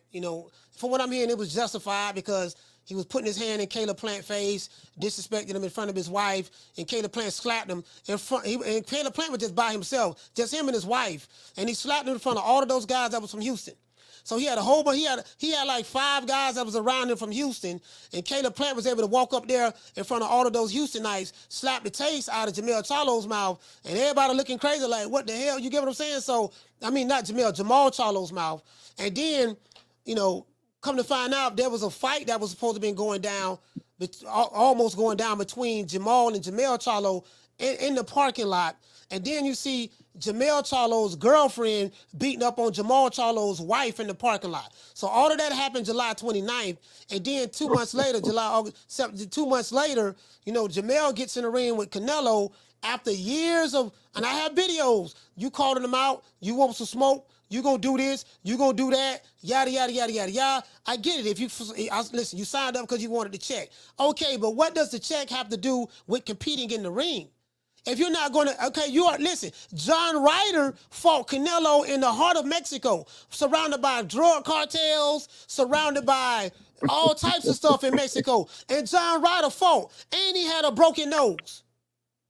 John Ryder got dropped, had a broken nose against Canelo, and he wasn't intimidated by the cartel. He wasn't intimidated because he was in Mexico, and he tried to fight. And he went 12 rounds in a losing effort.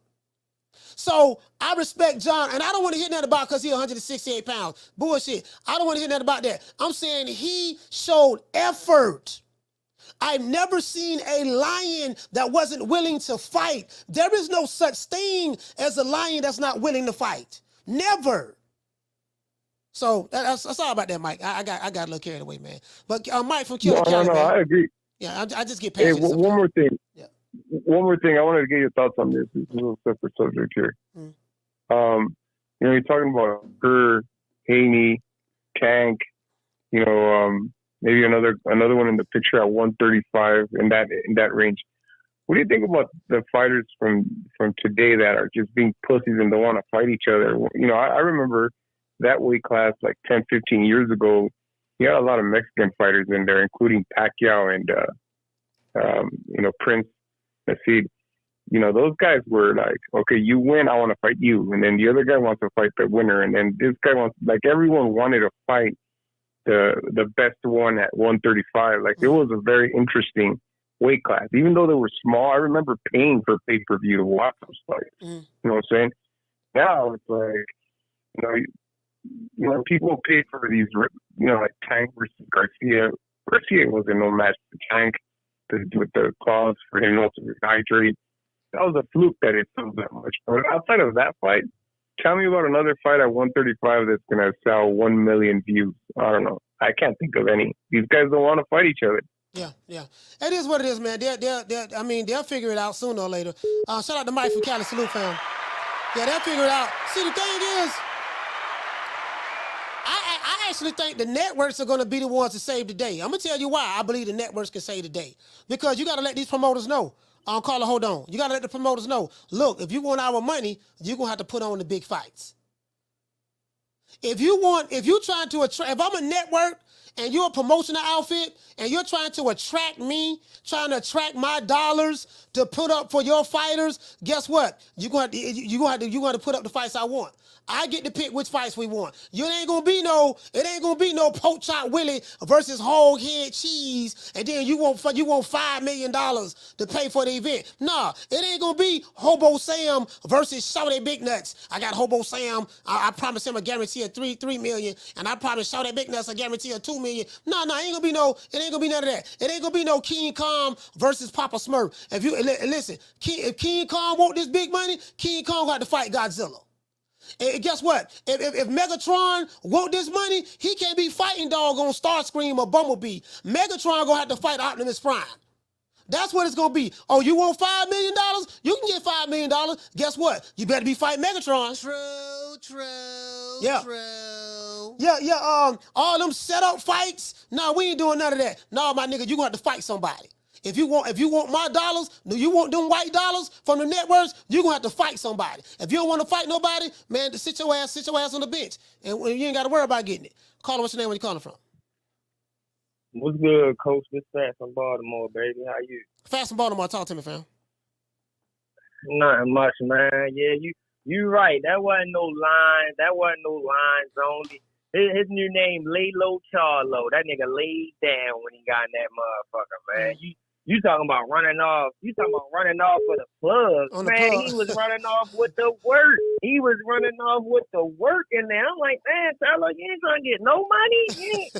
Man, he running off with the work. Like, he kept on going to the right. I'm like, all right, he gonna sit down. He go to the left. I'm like, damn. Like, and then on the knockdown, instead of him moving his head, if you look at it in slow motion, he closed his eyes and braced for the punch. I'm like, damn. Yeah. You saw it coming and you just sat there and took it.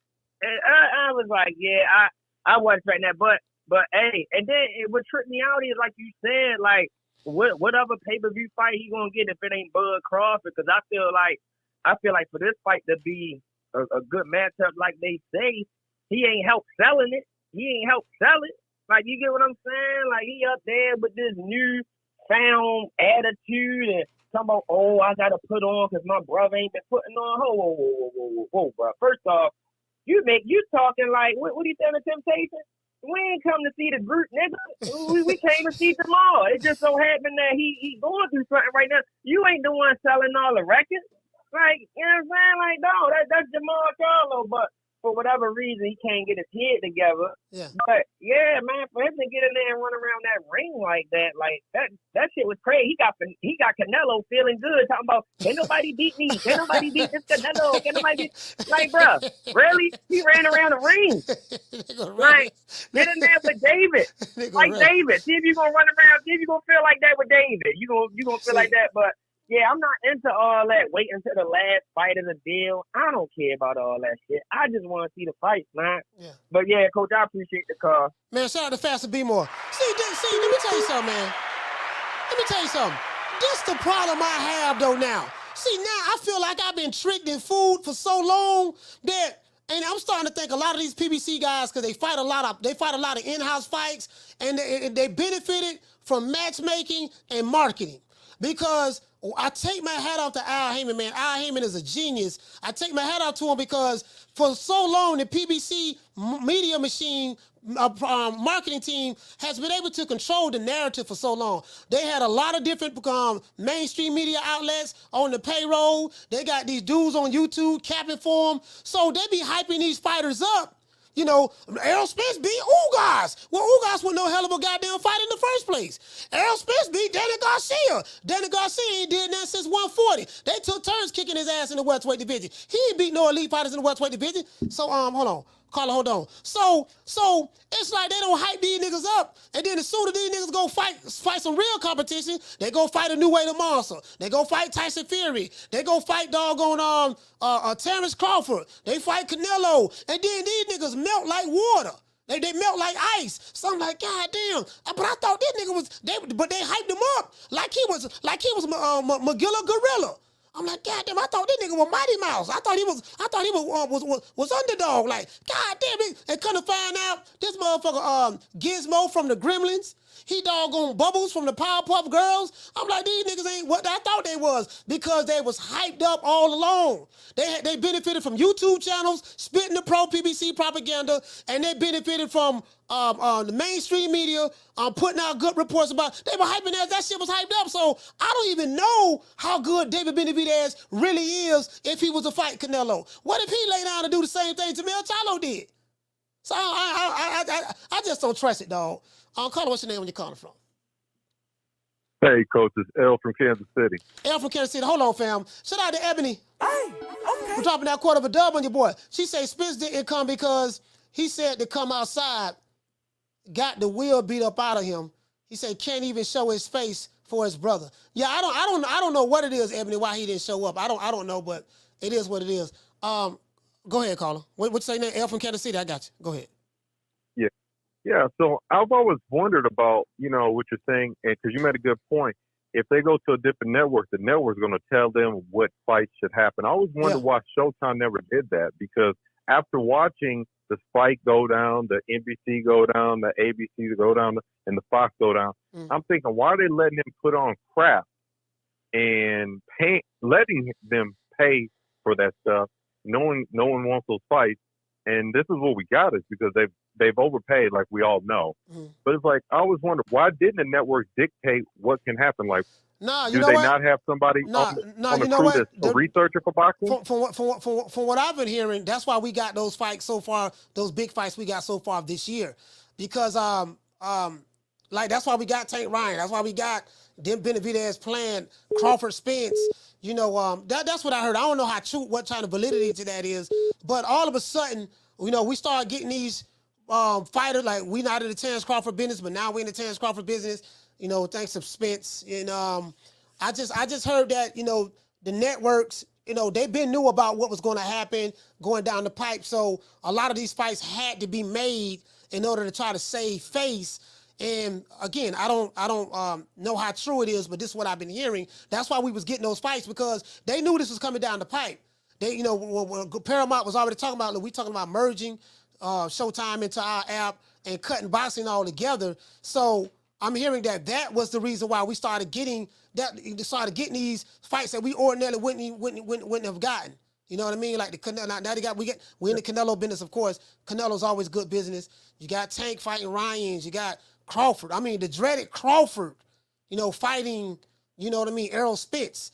You get what I'm saying? So a cool boy Stealth going over to Japan and fighting doggone the new way. So, I mean, it is what it is, man. If I'm the network, the only way you gonna get my money, you gotta give me the fights I want. It ain't gonna be no Danny. It ain't gonna be no Keith Thurman talking about I want $8 million to fight Ugas. Nigga, hold on, nigga. Yo, listen. Yesterday, your price is you a $750,000 fighter right now, Keith Thurman. Right now, what you did when you was a unified welterweight champion, that's over with. Right now, dog, the price don't went down on you. You should be trying to get any fight you could get right now, because right now, bro, right now, Keith, your stock don't feel so low, dog. Like, we got a whole head cheese sandwich back there and a case of Coronas for you to fight for. You ain't getting no more money, and you can't even talk yourself up on no money. So, yeah, man, the network's got to let these dudes know, nah, man, nah. Al, Bob, whoever. It don't matter who the promoter is. I don't give a damn. If you want this money, Megatron gonna have to fight. Megatron gonna have to fight Optimus Prime. He can't be talking about. He can't be calling out Bumblebee. No, I want Bumblebee. I want Bumblebee. Yeah, that's what I want. I want. Listen, if you Grimlock, you better be fighting the Constructicons. You get what I'm saying? If you get what I'm saying. So that's what it's gonna be. It ain't gonna be none of that. Ain't gonna be none of that flim-flam no more. No more smoking mirrors. No more WWE scripts making us think this gonna be a good fight. And then when the match start, you know, the Hulk Hogan go to shaking in the ring, drawing energy from the Hulkamaniacs, and the other wrestler looking crazy. Hacksaw Jim Duggan looking crazy, and the Hulkster hit him with the big boot, bounce off the rope, drop the big leg across his neck. 1, 2, 3 pin. Well, hey, another $89 pay-per-view that we tricked the people out of buying. Them days over with, man. Them days gotta be over with. Hey, shout out to you, Kansas City Stand Up. Yeah, them days gotta be over with. Nah, fuck that. Nah, fuck that. Nigga, you want my money? Nigga, you want my money? You gonna give me the motherfucking fights I want, dog. That's what it gonna be. You gonna give me the fights I want if you want my money. Cause I ain't listen. One thing about it, dog, I don't want to hear nothing about none of this old goddamn cream corn shit that we've been hearing, dog. I don't want to hear none of that shit. Yep, that's right. I'm running things. I'm running things. Cream corn. That's why they call me that. Smooth. I got more measure for your pleasure. Stick with me, baby. I'll have you farting through silk. And let a nigga mess with me. I'll jump on him. All 93 pounds of pure dynamite.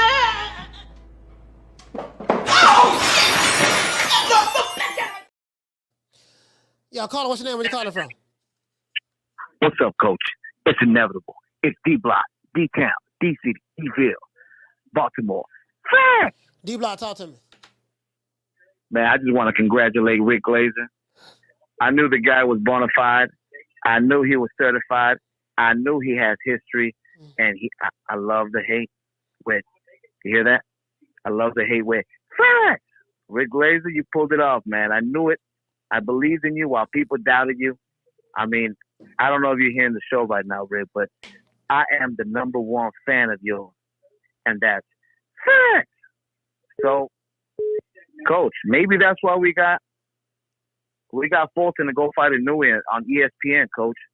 You know what I mean? Maybe that's why we had the Errol Spence, Terrence Crawford, and that's why we had, Tank Davis versus Ryan Garcia, of course. Yeah, it's a different beast of its own.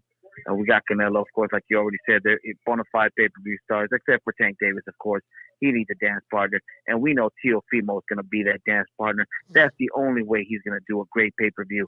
Ain't no more cutting it around. Ain't no more doubting.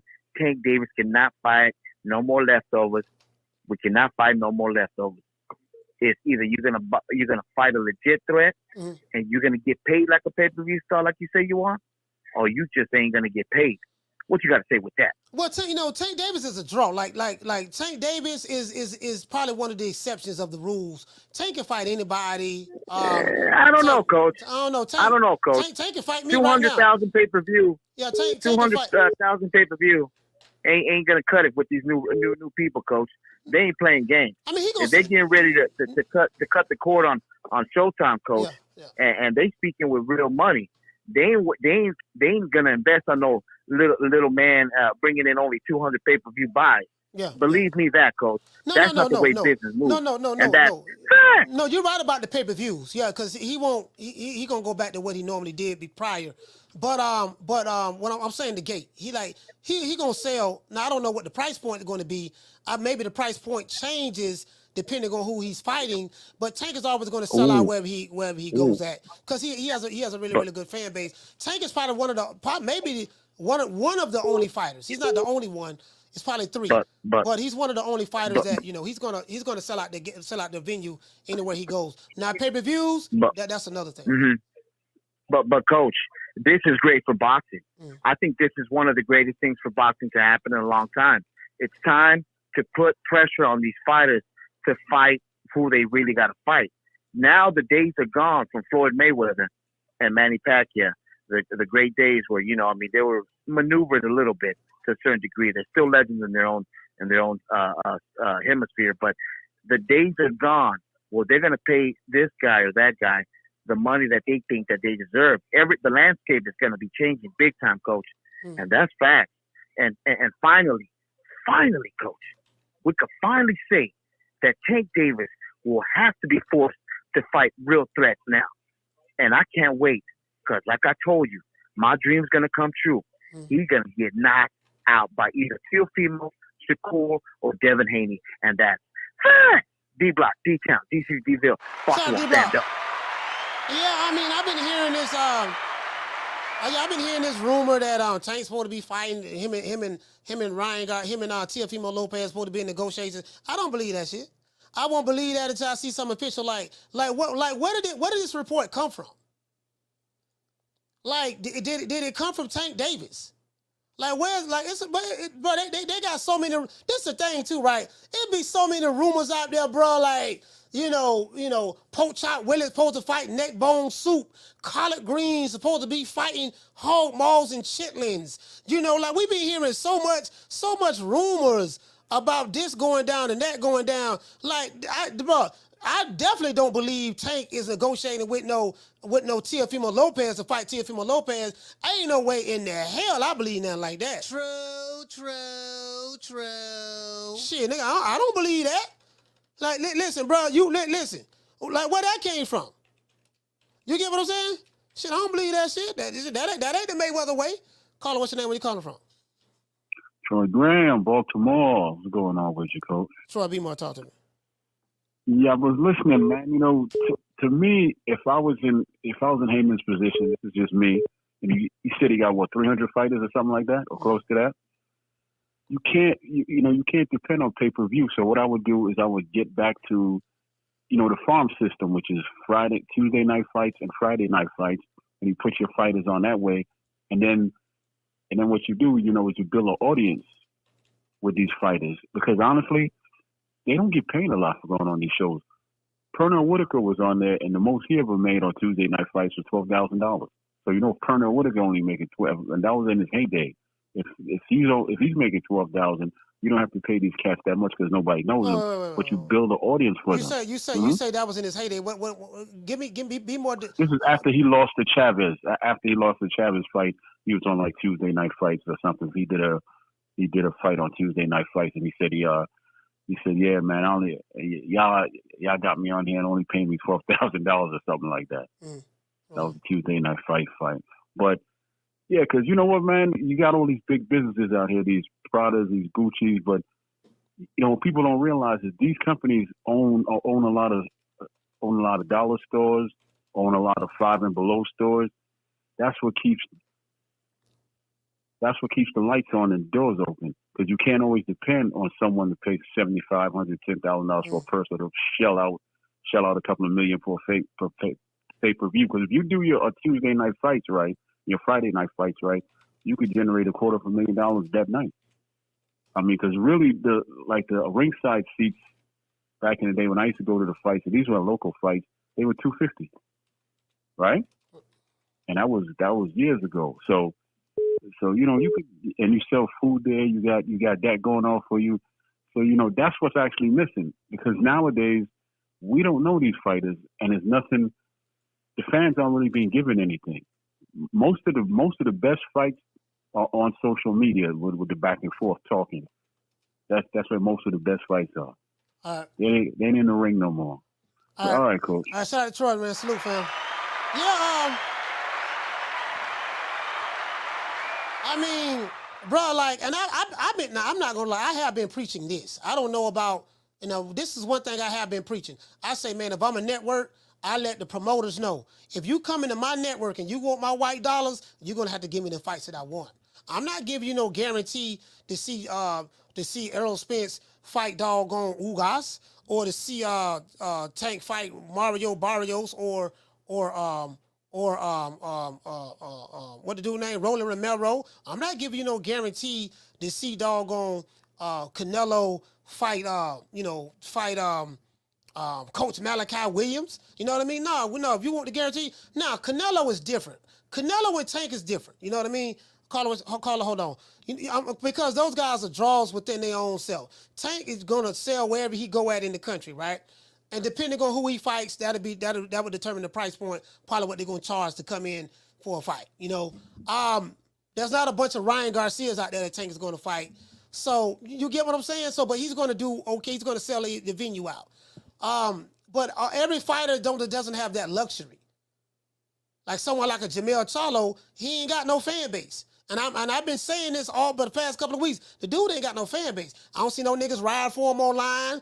Ain't but a handful of niggas into Houston fuck with him. You know, we saw him fight Canelo. He didn't even have a section where, okay, this where all my homies from Houston gonna be at. He didn't even have that section. It was all Mexico there from what I'm hearing. True. Carla, what's your name? Where you calling from? What's going on, Coach? Gomez from H-Town. Gomez from H-Town, talk to me. Hey, man, I think this Al Heyman losing the contract with the PBC is the best thing for boxing. No, he hasn't lost. You say he lost a contract with the PBC. You mean Showtime? Showtime, right? Yeah. With Showtime, I'm sorry. Yeah. With Showtime, I think it's the best thing because now we're about to see all these. I hope the fights we want to see. Not bums fighting bums. You know, Al Heyman is a smart guy. He's a very smart man. He'll be able to find another network. This is not the only network that didn't want to renew anything with him. So he'll find another network. He's a smart guy. There's a lot of noise you got in the background. Yeah, he will. Something probably like something like where like Jake Paul is doing or something like that. He'll find something else. And he'll do fine. All right, cool. So other than that, man, yes, sir. All right, shout out to Gomez from A-Town. Salute. Yeah. Hey, listen. I know Booger Ray Leonard used to always make mockery of the Zone. Yeah, man. You know the Zone. See, I should have knew something was up because the Zone bought the rights. I guess they bought the foreign rights to show the Canelo versus Jermell Charlo fight overseas in the UK and in Ireland, right? But damn, I forgot what I was going to say. Man. No, I say, Al Heyman is a smart guy. He'll be able to probably find another network. You get what I'm saying? You know, he'll find somebody. He's a smart dude. He'll figure it out. Carla, what's your name? Where you calling from? Hey there, this is David from South Carolina. David from South Carolina, talk to me. Hey there. I was getting back on Jermell Charlo. He definitely didn't have that many, fans and nothing like that. To be honest, when you, I'm gonna give you a good analogy. When you treat somebody wrong, when you treat a whole community wrong, it's hard for them to trust you again, right? So, if I was Jermell Charlo, I would have to do I would have to do something else to get people my attention. That would be play the bad guy role. Try to convince people to buy my fights and everything, because right now what he just done, a lot of people not gonna really buy into it no more. So if I was Jermell Charlo, I would play the bad role.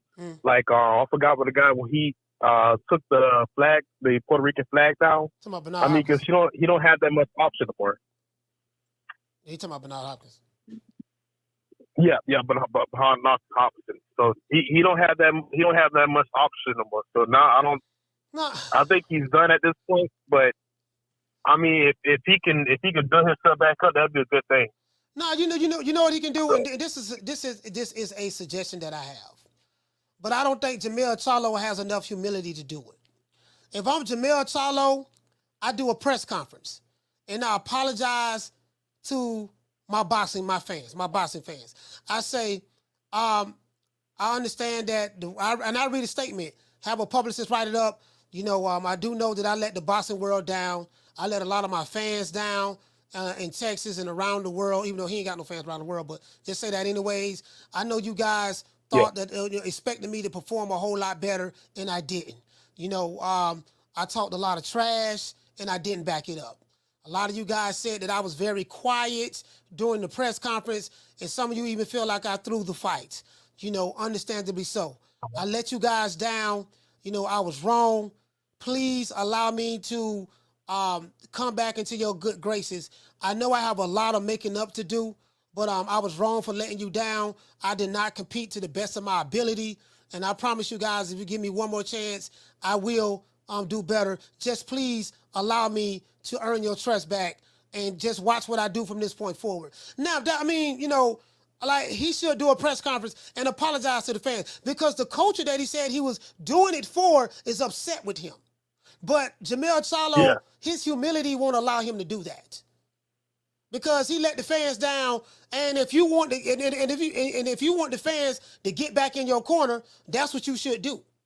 At least apologize to the fans. Go on the $1 Million Worth of Game podcast. Go on Camron and Mase podcast. Go on the Breakfast Club. Pay for it with your own dime, and just give an explanation and just apologize. That's what he should do. That's what he should do. Is it possible that say if he apologized to the whole community, is it possible that he can get a rematch? Making up for it, or that would be just a fucked up no. It's over. It's over. Yeah, he ain't got to worry about no rematch. That's over. He's done. He ain't got to worry about that. But listen, man. Hey, shout out to David, man. South Carolina, stand up.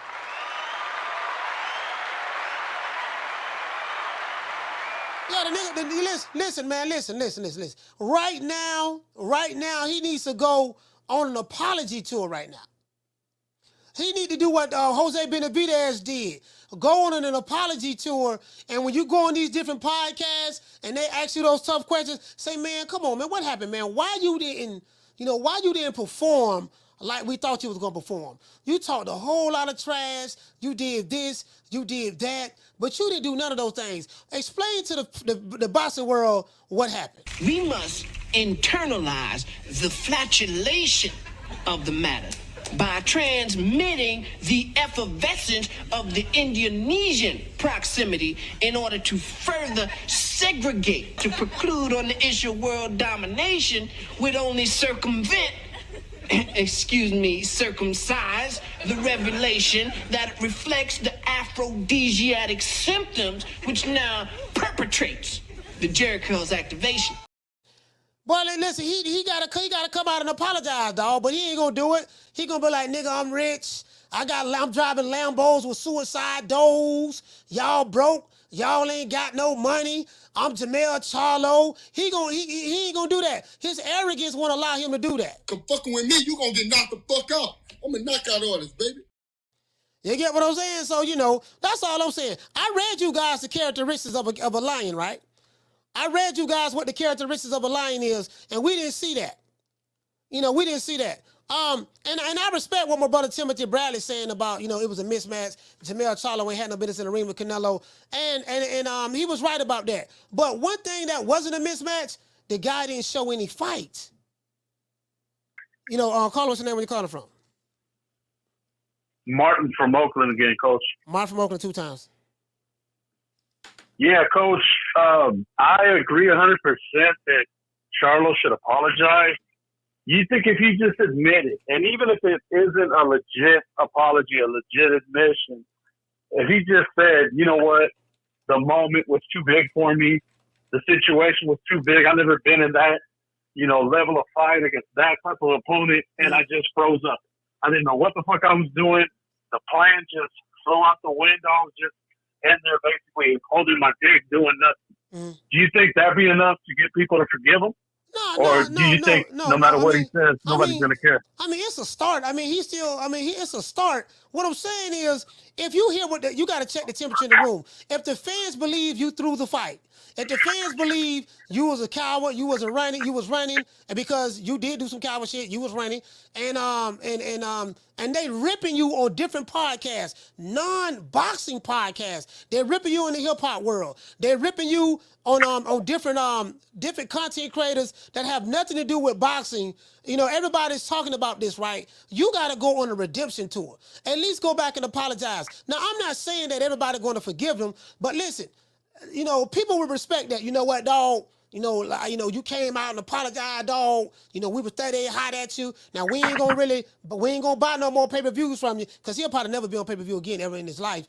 But what we gonna do is, man, we'll give you a shot, and he got to show some kind of humility, and then go down to 154 and maybe fight those other guys, because I think Tim Zua Mendoza is fighting for his vacant WBO strap, the one that I think got stripped from him. So yeah, but you got to do that. You can't throw your head up at the fans and holler about, yeah, you did this for the culture. You got to apologize to the culture. Yeah. Yeah. I would just promise a knockout. Either I'm getting knocked out or the other person get knocked out, but a knockout is guaranteed, and go balls to the wall from now on till he retires. It is what it is, man. All right, man. Well, salute, man. Shout out to you, fam. Salute. Thank you for calling the show. Yeah, it is what it is, man. You get what I'm saying? Like, bro, like this right here, man, like this don't make no sense. Because now you got people like me, right? I feel like I've been fooled. I feel like, man, and again, I hear people talking about David Benavidez and stuff like that. David Benavidez is the one, he's the guy. And David Benavidez might be the one and might be the guy. But the problem I have is, what if I'm believing that David Benavidez, let's say I believe that, you know what, man, this dude is a hype job just like everybody else. Every time these other PBC dudes fight, we'll never see him compete. We'll never see him do this. We'll never see him do that. So now I feel battered. Let's say you know how you've been in a relationship and you got a partner that batters you or whatever, and I don't, and again, I don't want to make light of that. But I feel battered. I feel like, man, I've been fooled, man. I thought these niggas were some killers, and these niggas were hog head cheese sandwiches. These niggas was in a bunch of set-up fights. Y'all hyping them up because y'all had the media machine behind you, giving all these fighters hype. And then the fighters who really can fight, they was dismissing the fighters, talking bad about the fighters, talking bad about the Crawfords, talking bad about the Nuways, the Teofimos, the Canelos. Oh no, some people don't like Canelo, and I do get that. Oh, they don't like Crawford. But the fighters who wasn't a part of the cool kids, the fighters who wasn't popular. Y'all talk bad about them, but the popular fighters, the ones who be in the club drinking, getting litty, wearing ice, y'all hype them up. My fighter got a whole bunch of Instagram followers. My fighter got swag. Like, y'all use non-boxing, talking points. You know what I mean? They use non-boxing talking points to support a boxing argument. What the fuck type of outfit he got on, or how many Instagram followers he got? What the fuck that got to do with his skills? Why this nigga ain't fighting no goddamn body? Carter, what's the name of the corner from? Hey, Slim, what's it good? The word you looking for is trick bagged. That's the word you looking for, bro. You feel like you got trick bagged, Slim. You did? That's all. That's all it is, Mo. But I'm a holler back with one of the callers called about how did PBC get away with all that bullshit ass matchmaking. It's because of Steven Espinoza. Remember, Al and Steven Espinoza tight. So I'm surprised Showtime ain't put a charge on Steven Espinoza for allowing that fuckery to happen over there at Showtime. It's the reason why, oh shit, the motherfucking axe is coming. They started getting the fights people wanted. I've been told them, stop over-marinating Benavidez and Plant. I told Bammers this in 2018. Y'all are over-marinating these fights. Stop over-marinating these fights. You dig what I'm telling you? Like, it's too much over-marination over there, man. It's too much over-marination. Nigga gotta wait 25 years to get a fight. You know? 25 years because he gotta fulfill a lot of these motherfucking other motherfucking fighters, and then he trying to and Al trying to look at accounts and see who he gotta. Oh damn, I gotta get him a fight, get his account up, and get his account. It's not a boxing thing, man. What it is, and I try to. This is like, man, what Al got is moving parts to help an investment firm. But he's going through boxing. And you know what I'm saying? So, you know, it is what it is. But the best thing, I'm glad Fox got out of it. That was one down. And another one down is Showtime. And that's the best thing that ever happened. One of the best things that happened in boxing is that Showtime is out of regular boxing. Let them have that pay-per-view shit. Let them have it. It's going to be what it's going to be. But, man, this shit is terrible, man. It's just too much over-marination, man. And they had that bum rap about isolating other boxers. We know they're boxers. We know that's been going on at the beginning of time. But these motherfuckers put that shit on steroids. You know what I'm saying? You got executives flat out telling you we ain't making them fights. We don't want to make them fights. We want to protect that fighter because we don't want to make those fights. Then you got Reggie being protected, and people are accepting this shit. They are accepting this motherfucking shit. It's just too much protection. But yeah, well, the next motherfucker who get them up, they definitely gonna put something on the books for their ass. Be like, look, man, y'all ain't doing all that shit. But the good thing is, they might have to make the best fights on their whatever new home they at, because then that's going to have to be the segue. They're going to have to, but that's going to have to be the segue to Showtime, to pay-per-view fights. You dig what I'm telling you? So, you know, it is what it is. It's cool, though, man, but it was only a matter of time, son, but that's all I got. The word was trick bag you was looking for, though. I'm out. He said trick bag. Hey, right. Hey, you got trick bag, man. Nigga don't hit me with the old. They don't caught me with the old 1-2. I don't got hit with the flim flam. They don't hit me with the 1-2. I'm like, man, come on, man. They're gonna have to do that. I think the network should definitely get involved. Listen, if you want my money, these are the type of fights you need to make, and we need this. Carla, hold on. And the networks need to approve the fight before it happens. Okay, let me see. All right, yeah. We want that fight. That's good. You made that happen. Good. You did good. Okay, nah, hog head cheese and poach chop Willie. Nah, we ain't paying for that one. That's on you. Okay, but this here, we got Martha versus Gamera. Martha versus Gamera. Yeah, we want that fight right there. What you say? Gamera don't want to fight Martha. Gamera want to fight Papa Smurf. Okay, but tell Gamera he ain't gonna get none of our white money. All right, hold on, man. Martha, who you wanna fight again? Oh, okay, that's what we need to happen.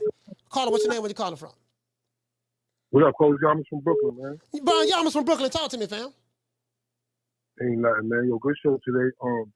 I just called to say, yo, the market stabilizing now. Like, you know, the streamers hurt the game, hurt the money. Now they're gonna be forced to show us a good fight. Yeah, man. yeah. They ain't got no fucking choice. So this is great for the fans, in my opinion. You know what I mean? Yeah, it is. Like, it is. You know, and, I gotta say one thing, man. I gotta apologize to you, everybody else, because I was on here the other day talking about Teddy Atlas. Mm-hmm. Yo, I watched like basically the follow up on his prediction. He picked Charlo. You know, matter of fact, he said it'll be a close fight, but Charlo got a legitimate chance because he's naturally a 68 or whatever. I watched the basically the reply. Mm-hmm. So after the fight, he's on talking. He played himself, man. I talk about his age on his report card. Mm-hmm. He had a motherfucking F on this one, man. Because he came on there all sarcastically saying, "Oh, Canelo's the greatest ever," and he was trying to be funny. Meanwhile, you talk all that shit about him, and somebody asked him at the fight. You know, he said, "Yo, Teddy Atlas said you're the most elevated Mexican fighter of all time." And Canelo was like, "I don't give a fuck about that." Basically, Teddy seen it, and he was replying to that. But yo, he got on there and basically like made a mockery of him saying that, and said that, you know, like Canelo's a great fighter. He didn't apologize for all the shit he talked about him. But to me, he didn't humble himself enough for me and say, "Yo, listen, I shouldn't have been talking that bullshit." For real, man, because I wasn't cool with the way he did that. Word up, folks. Okay. I mean, well, it is what it is, man. I don't like to throw the baby out with the bathwater with anybody. So, I know you got a personal relationship with Teddy Atlas, man. So, I definitely get that, and you're gonna try to keep it as fair down the middle as possible. But I appreciate that, man. You ain't have to call and apologize to nobody about that. But coach, when you get a chance, check that out. What I'm talking about. All right, yo, peace and love. Thanks for letting me on, man. All right, shout out to y'all, Miss Brooklyn, stand up.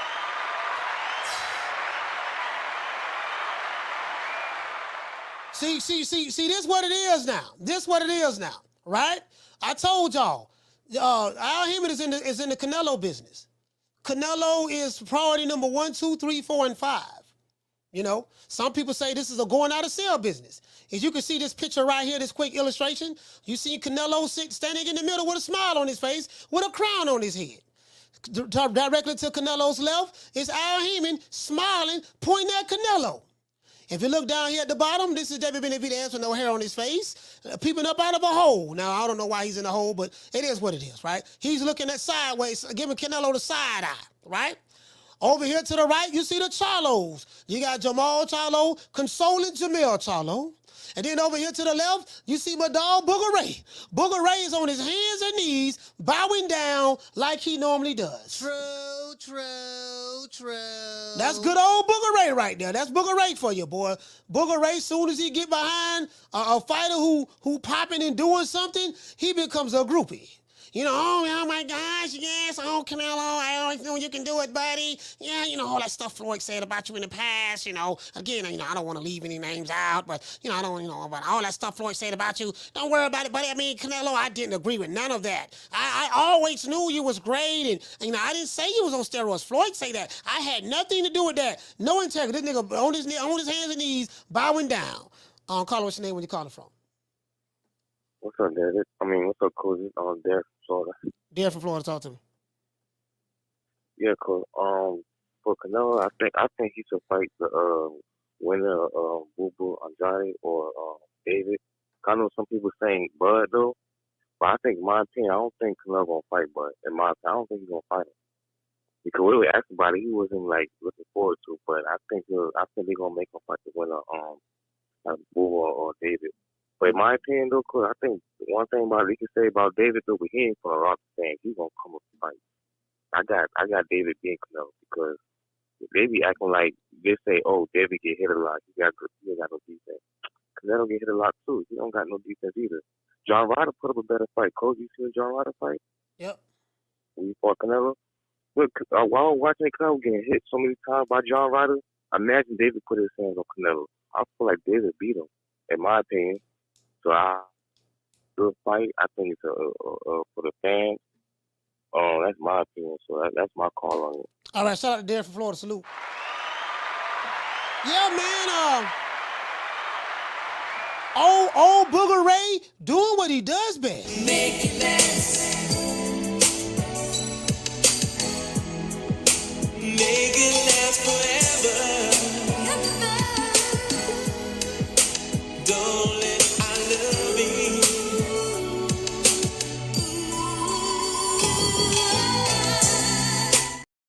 Old Booger Ray do what he do best. Now, I will say that now. Got these old doggone, these old cream corn ass niggas. Y'all know what time it is. Some of these niggas need to be arrested. You sound like a bitch.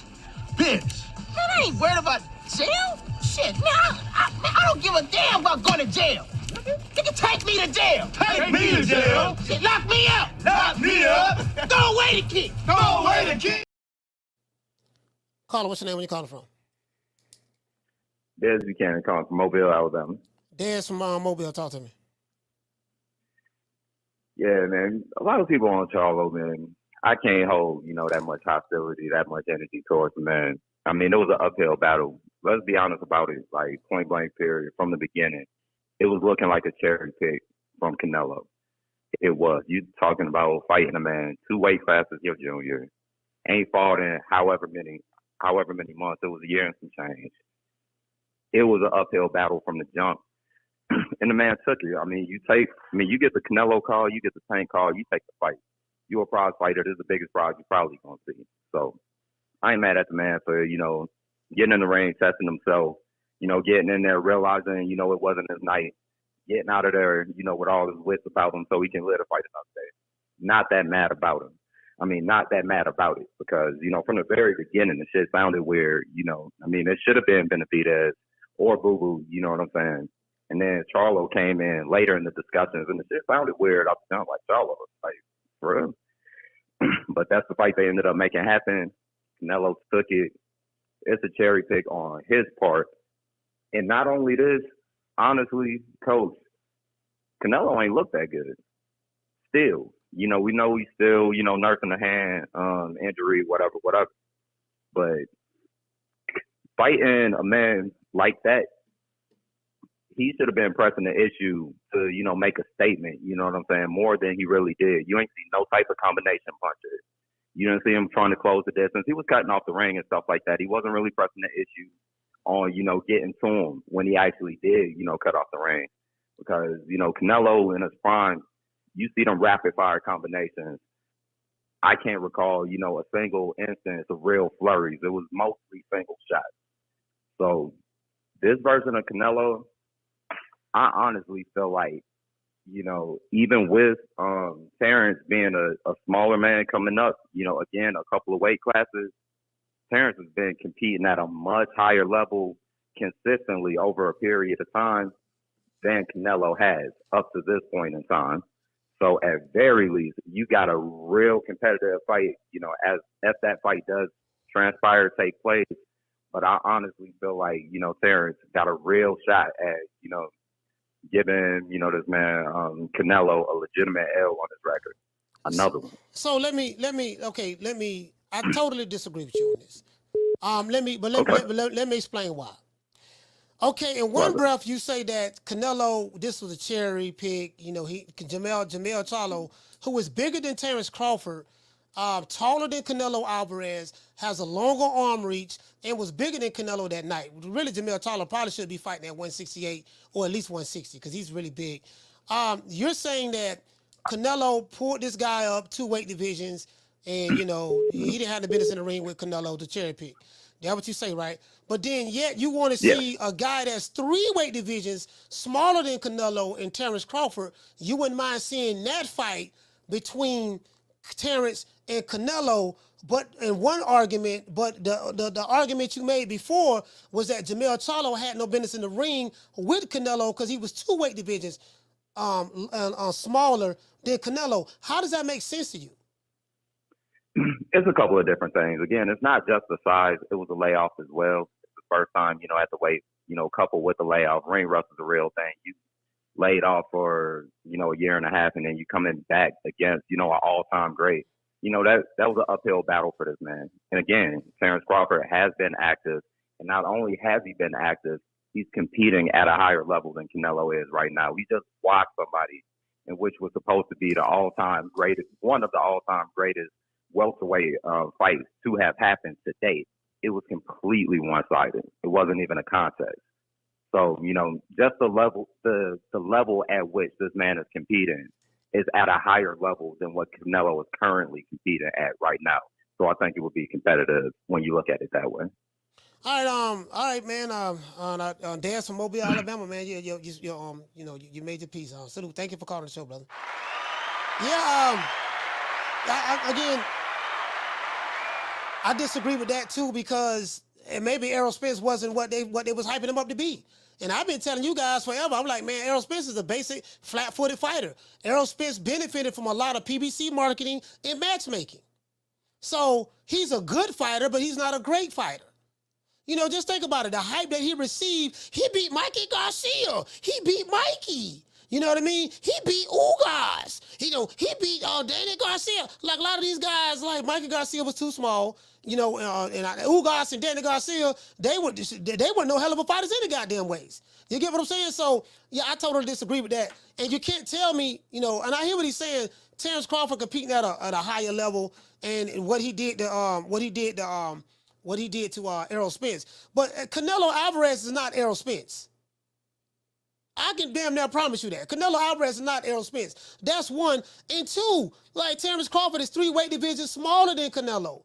And this is what I say. If you're going to make an argument that the guy who was 2 weight divisions smaller had no business in the ring because he was too small for Canelo, how can you justify a guy that's 3 weight divisions smaller than Canelo saying that you want to see him fight in the ring with Canelo? Like that doesn't make sense to me. If a guy is smaller, he's smaller.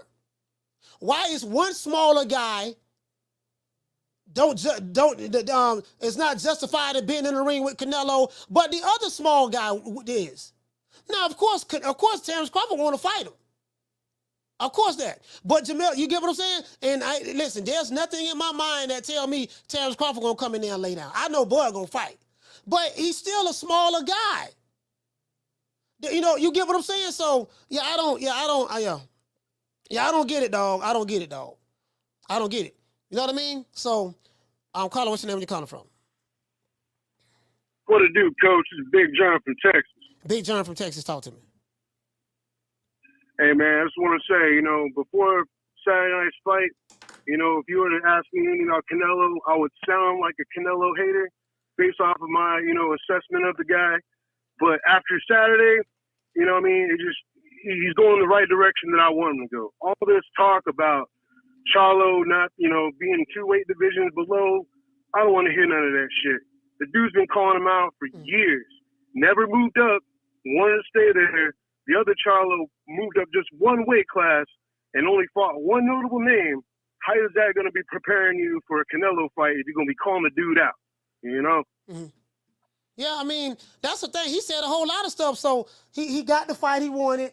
And again, okay, even if you do believe that it was a mismatch like Timothy Bradley, and even if you do believe that, hey, man, Jermell Charlo did good, Canelo ain't had no business picking him, the fact of the matter is this here. Al Heyman allowed this to happen. So, Al Heyman is the boss of the PBC. Jermell Charlo is a PBC fighter. He reps the PBC brand. He claims the PBC as his own. You got to talk to Al Heyman, Al this, Al that. That's what I mean by traditional PBC fighters. So when he got in the ring, he did not compete. What you're telling me is because he was in the wrong environment, because he was a cherry pick, you're justifying him not competing. You're justifying him running. You're justifying him holding. Like I've seen Roberto Duran. I've seen fighters who moved up in weight divisions. Sugar Shane Mosley moved up from 135 to 147 for Oscar De La Hoya. He didn't get in front of Oscar and was like, oh man, I'm 2 weight divisions smaller jumping up. Man, I'm out of my element. No, he fought Oscar and he beat him. John Ryder, the quote-unquote Eurobomb. The African-American stud, Jermell Charlo, even though he wasn't a 168-pounder, everybody who they say he was way better than John Ryder, the quote-unquote Eurobomb. You know what John Ryder did? He went to the heart of Mexico, fought Canelo Alvarez in front of all the Mexicans, in front of the cartel, and he tried to fight. He got his nose broke, he got dropped, and he still fought. And he went 12 rounds in a fighting effort. Mexican fans, and true boxing fans, they love fighters who going to compete. Yeah, you even if you're not the greatest fighter in the world, but we love your effort. This man tried. Don't tell me you're a lion and then you get in the ring and run. I've never seen a lion run from a fight. Run in a fight. Run in a fight. You get the fight with the other lion. Come on, man. Go ahead. And he's supposed to represent Texas, and he made Texas ashamed of that boy. I'm like, yo, man, go sit down somewhere. You in timeout. You know what I'm saying? We don't represent like that over here. Hell no. You step up and you show out. You know what I'm saying? Anyway, all right, man. They had me convinced.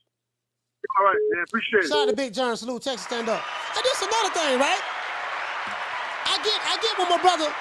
I get what my brother man Dez from Alabama was saying. He said we got to be easy on Jermell Charlo. Don't show so much hostility. No, man. Look, listen, man. Listen.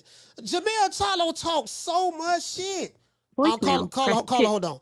Jermell Charlo talks so much. Like, we gotta listen. We gotta go easy. We gotta go easy on this Jermell Charlo. Come fucking with me, you gonna get knocked the fuck out. I'm a knockout artist, baby. We gotta go easy on this Jermell Charlo. Now, do you retire or do you take one of the toughest fights of your career against a young black African American stud who's been working his ass off since he was 8 years old? Do my brother put it all on the line then? So, if not, then come see me. I want some smoke. I want it all, baby. Man, I seen fighters like Deontay Wilder, Cool Boy Stealth, Errol Spence. They fought. They tried to fight. They lost, but they tried to fight. This dude ain't trying to fight. How the hell am I feel sorry for him? Carla, what's your name? Where you calling from? Hi, this is Anthony, and I'm calling from Florida. Anthony from Florida, talk to me. Hey, Coach, how are you today? I'm doing good. Coach, I understand why people say the next fight maybe for Canelo is the other Charlo brother at middleweight at middleweight. But for me, I think the result is going to be the same no matter which Charlo brother fights him, because I feel Canelo's style is just a bad matchup for them. Do you agree, or am I looking too much into it? No, it's not even the point about the style. That's not the point. The point is, will the fighter doesn't have enough heart to fight Canelo? I don't want to see you get in the ring and just lay down and run. And especially if you're telling me you're a lion, nigga, you've been barking at people for years. Look at me, you look at me and that doggone my main man out of Detroit, Tony Harrison. You look at me and all in camera, calling the fans, y'all some broke fans, y'all ain't got no money. You look at me and on all these other black fighters and Hispanic fighters, Castaño, all of you look at me and everything, right? All this lying stuff, this tough guy stuff. Jermell Charlo makes it seem like he's some kind of tough guy. Like, yeah, I'm always mad, I'm always angry. When y'all see Jermell Charlo, y'all better bow down. He have this tough guy persona. So now you don't convince me, sold me that you was a lion. You don't convince me, sold me that you was a tough guy, only to see you get in front of Canelo in your country and run like a bitch? That ain't got nothing to do with Canelo's style. For me, I'm going to say this, Coach, I'm going to say this. That whole fight, it felt like Jermell I can't believe I'm saying this. It felt like he was starstruck. That's why he wasn't fighting. He was starstruck fighting Canelo. Once he got into the ring, he felt he was starstruck the whole fight. That's why he wasn't doing anything. Do you see that, or am I looking too much into it? Nah, man, it is what it is, man. Yeah, he probably was starstruck, man. But listen, we got other calls calling in, man. I appreciate you calling, man. I don't know what it is, man. Anthony, to be fair, but it is what it is. He didn't perform. That whatever it may be, he did not perform. So that's all we're talking about. We're talking about the effort. Salute, fam. I look up, and guess what? Anthony might be right. I look up to Canelo. There's nothing that I can do. Sorry, I moved my camera. There's nothing that I can do other than just be patient, let these boys keep talking that smack, and me be who I am. Damn, phone number falling. My bad. Look. Carlo, what's your name? Where you calling from? Gary from Tampa. Gary from Tampa. Jerry from Tampa, talk to me. Hey, so my interpretation, it looks like Charlo was just a little the weight and then the power difference.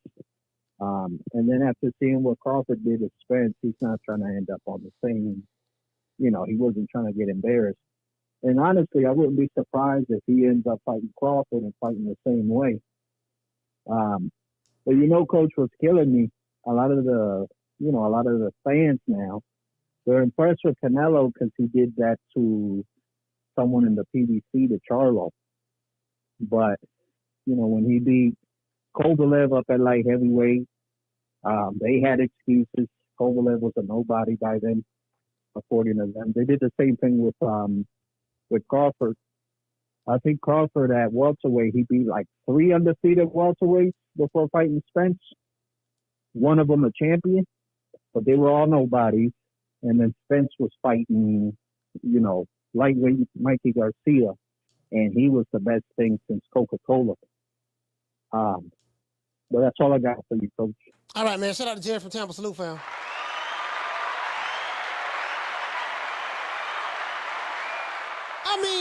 I honestly feel exactly the way that Camron and Mase feel. Charlo, you fucking sold us out. You said you did it for the culture. What culture? The track culture, nigga? You was running the whole fucking fight. We seen it. And then you was looking scared. He ran all fight. And no shout out to Derek James. Niggas leaving you, bro. You better do something fast. You got one more fighter to go out that way, and then you all your big fights, pause. You going outside. That gym gonna be empty soon. You better do something fast, nigga. All I know is this here, man. You know, he got to go on a redemption tour for the people, by the people, other people. He going to have to do that. We're going to go to a short station identification break, and then we're going to come back and wrap the phone calls up. I know I'm gonna get this money.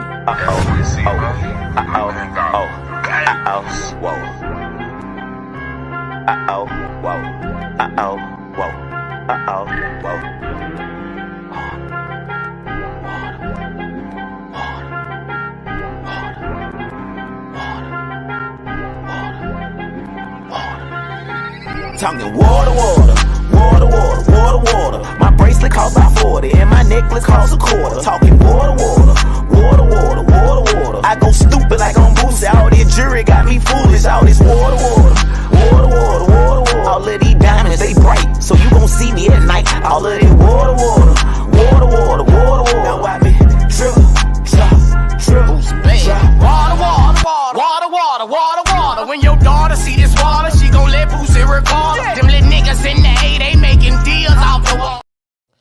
I'm going to address all the super chats, guys. Bear with me. Caller, what's your name when you're calling from? You're the last call. OJ from the Bronx. OJ from the Bronx? Yeah. All right, go ahead. Yeah, I just want to say, I don't think Jermell was just running all night. I mean, the dude was trying, didn't have power, didn't carry. He kept hitting the guard. None of it went through. He hit Canelo, had no effect, and he tried. Plant did the same thing, better performance. He got knocked out, but he tried. I just don't think everyone who gets in there with Canelo is just running. They all trying, but they can't. Not everyone's Bivol, not everyone's Triple G. They just not that good. A lot of these PBC guys, they're not that good. You know? That's all I have to say. All right, shout out to OJ from the Bronx. Totally disagree with that, but you're entitled to your opinion.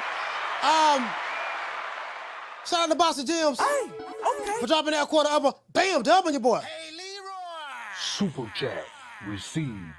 Playtime's over, boy. What you say, fam? You say that's the issue with the promotional islands, coach. He said we don't know who's really what. Jims, that's what I'm saying, fam. If they on an island and they ain't fighting nobody, then we know, and you know, all of these guys getting marketed and hyped up by different media outlets. Cause I'm gonna tell you guys how it goes, right? How it goes this year. You got a lot of these guys in the mainstream media. They want access to PBC, right? Like the Dan Raphaels and all these other guys, right? And the Ellie Sucker Nigga Nutsack, those guys with YouTube channels and stuff. So what they do is they have to say favorable things about fighters from that company if they want to get access to them, even if it's not true, right? So, you know, if it's some bullshit, they'll even get up and lie and cover for that company because, you know, hey, they want to be looking in a good light. Someone like me, I don't give a fuck about it. I don't give a fuck about the good light. Like, I'm the star over here, so I don't need no promotional company. I don't give a fuck who it is, Top Rank, Matchroom, whoever, because I don't depend on none of those guys for my livelihood. I don't care nothing about the favor, and this ain't no shade on none of those guys. But I'm just saying that's the difference in mentality with me. You get what I'm saying? And you know, I know a lot of motherfuckers. Now I do, but you know, I mean, it is what it is. So these guys are willing to put out the propaganda to make certain people look well. Like, okay, I met Shakur Stevenson, right? Met him in Omaha, Nebraska. But, you know, I'm not going to hold anyone's water just to get access to them. You know what I mean? Because I really don't care about access like that. It's going to have to be genuine, just genuine mutual love and friendship and respect, right? So I told you, some of these niggas, like some of these jobs come with knee pads, baby oil, cocoa butter, and KY jelly. Like some of these jobs, they come with that. Ask Ellie suck a nigga nutsack. True. Anyways, shout out to Swift 718. For dropping that quarter of a dub on your boy. He said Mel needs to shut up, be quiet, humble himself, and do what Coach tell him to do and apologize. hey, you know what? Hey, Swift. He'll never do that, but I'm just making a suggestion. Apologize to your fans. At least you owe them that. Shout out to JRG for dropping that $2 super chat. He said Mel is the same height and reach as Bivol. Okay. Now I think Bivol is like six feet tall or something of that sort. You might be right about that. I don't know. I really don't. Bivol like what, 6 feet tall, right? You get what I'm saying? Shout out to Ryan Frazier. For dropping that quarter of a dub on your boy. He said when Canelo stood between rounds, I was scared for Mel. The mental statement was made after round 1. Before round 1, the nigga was running in the first round. But some people say he wasn't running. Some people say he tried. Yeah, right. Shout out to Bless. For dropping that quarter of a bam dub on your boy. Hey, Leroy. Super chat received. Playtime's over, boy. She said, hell, even Bud said he no longer interested in fighting Jermell. You said that performance was sad, to be honest. Yeah, see, and this is the thing, sis. My thing is this here. Don't be yelling all this lying stuff, right? Let me read to you guys what a lion is, right? One more again. These are some of the characteristics of a lion. A lion is a symbol of strength. Jermell Charlo did not show that. Lions are brave. Jermell ran and held all night long, the total opposite of what a lion would do. Lions are always willing to fight when they are in a fight. Jermell Charlo ran like a track star. Lions are a part of a pride. In this case, the pride represented the culture that Jermell Charlo said that he's doing it for. He made the culture look bad with his lackluster performance. Lions do not ask permission to rule the jungle. They don't come around, oh man, hey gazelle, hey man, a lion don't come up to another lion, hey man, you know what man, I'm a big fan of yours, man. Listen man, I look up to you, lion. When have you seen a lion walk up to another lion, hey lion, roar, I look up to you, roar, I'm a big fan of yours, roar, we fixing to get ready to fight. I'm saying all these things, and the other lion looking at you like, yeah, you do know I'm still trying to tell your ass up when we get in the ring, right? True. You get what I'm saying? A lion heart is the greatest. You want to know why a lion heart is the greatest? Because a lion heart has pride, he has respect, he's willing to fight and never run. That's what a lion is. Jermell Charlo said he's a lion. So if you tell me you're a lion, I expect to see the characteristics of a lion against Canelo. I don't tell, oh man, he coming up too weighty, bitch. Yeah, you got to understand, Coach. Now that was a cherry pick, now. Now Canelo ain't got no bit of cherry picking him. Okay, it might have been a cherry pick from Canelo, but guess what? Al Heyman allowed the cherry pick to go down. So how you gonna get mad at Canelo? Don't get mad at get mad at Al Heyman. Al Heyman sacrificed one of his black brothers, his black fighters, and sacrificed him to Canelo. Al Heyman didn't have a problem with doing it. Yeah, Canelo probably picked the cherry, but Al Heyman insisted in the picking. That's why, hold on, and this is why we have this. This is why we have this, right? This is why we have this. Y'all see what it is? Whether you believe he was going to win or not is irrelevant. What does that have to do with his effort? We have a history of fighters putting up an effort when they're fighting people. We just saw John Ryder broke it. He fought Canelo Canelo broke that man. Listen, bruh. Canelo broke John Ryder's nose with an uppercut. Broke his nose in like the 5th round. Something of that sort. Don't you know that man could have packed it in? Don't you know when John Ryder got dropped by Canelo in the heart of Mexico, surrounded by all the Mexican Cartel? Don't you know he could have packed it in? He could have said, man, fuck that shit, man. Let me go ahead and take my little $2-3 million on making for the fight, man. And let me just go ahead and pack it on in. I ain't nothing but an old Eurobomb anyways. Guess what? That so-called Eurobomb, he got his nose broke, he got dropped, and guess what? He took the crime to Canelo. He was catching Canelo with uppercuts, hooks. He was catching Canelo in that fight. Go back and watch that fight. He had plenty of opportunity to lay down and give up, and nobody would have faulted him for it because he had a broken nose. He was bleeding, leaking. He couldn't stop bleeding. He had plenty of opportunity to pack it up. He was like, no, because he had the heart of a lion. He refused to go out like that.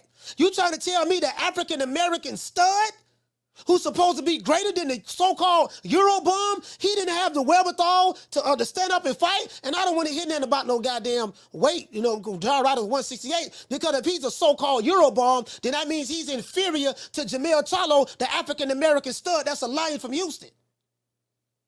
No, man, I ain't trying to hear that, dog. I ain't trying to hear that. No, sir, no. Let's give everybody a round of applause.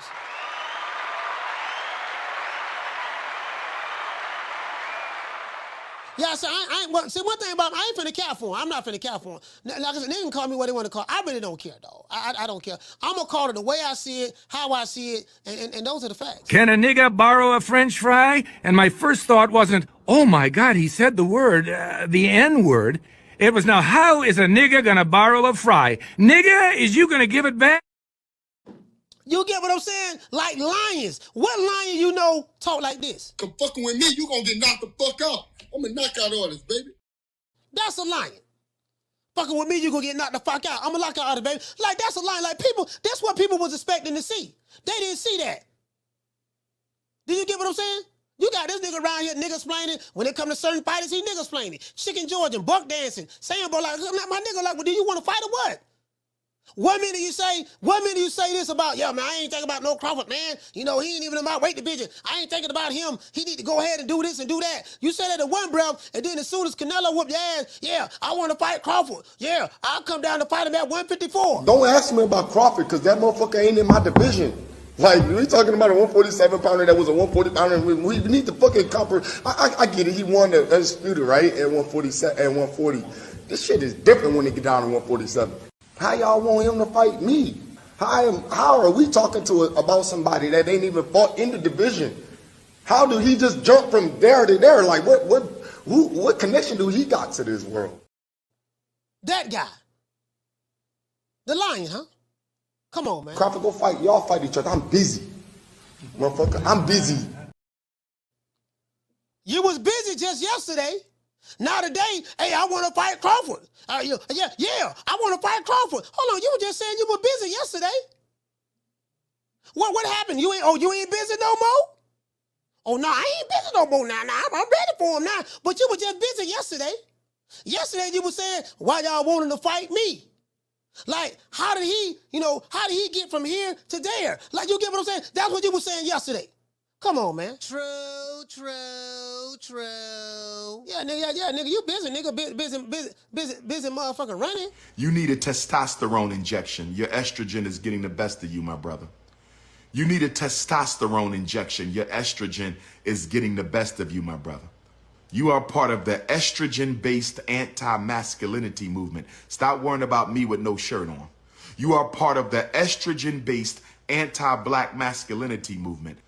I just came from the beach in St. Croix. I took a dip with the ancestors. Is that all right with you, Negropean? I just took a dip with the ancestors. Is that all right with you, Negropean? I just took a dip with the ancestors in the ocean of St. Croix. Is that all right with you? Stop worrying about me and no shirt. Somebody get that brother some testosterone. Somebody get that brother some testosterone. His estrogen levels are a bit too high. And that's the problem. You got niggas with a high estrogen levels, and then you got dudes making excuses for dudes who got high estrogen levels. But you want me to believe you're lying. What kind of fan base you got? Come on, man. Get it together. Look, fuck you. Fuck the plane you flew in on. Fuck them shoes. Fuck the socks with the bell on it. Fuck them cheap-ass cigars. Fuck your yuck mouth teeth. Fuck your hairpiece. Fuck your chocolate. Fuck Guy Ritchie. Fuck Prince William. Fuck the Queen. This is America. My president is black and my Lambo is blue, nigga. Now get the fuck out my hotel room. And if I see you in the street, I'm slapping the shit out of you. Boy, it's too. Let me tell you something. If these was real fighters, I know these guys gonna come up and they gonna show it the fight. You gonna have to kill them in the ring. I am ranked number one. One! That means I'm the best. But this bum been taking the easy matches, fighting other bums. You know, that right there, though, like those fighters, like if Clubber Lang was a real fighter, that like he pull up. Like we know he gonna get in there and fight. You gonna have to kill Clubber Lang. You got some dudes, if they was real fighters, they gonna run to the smoke, and when they get in the ring, you gonna have to kill them in that ring. I am sick of hearing these bullshit Superman stories about the Wassa legendary Bruce Leroy catching bullets with his teeth. Catches bullets with his teeth? Nigga, please. You get what I'm saying? They're hearing all these hype jobs. Yeah, I'm trying to tell you, boy, this nigga here, boy. Coach, I'm telling you, he's a killer. And you know, because you're reading these reports from reporters that's in the mainstream media and YouTube channels who's looking for favor for certain promotional companies, you believe in these reports. Like for real. These niggas ain't like, come on, man. These niggas is a product of matchmaking and marketing.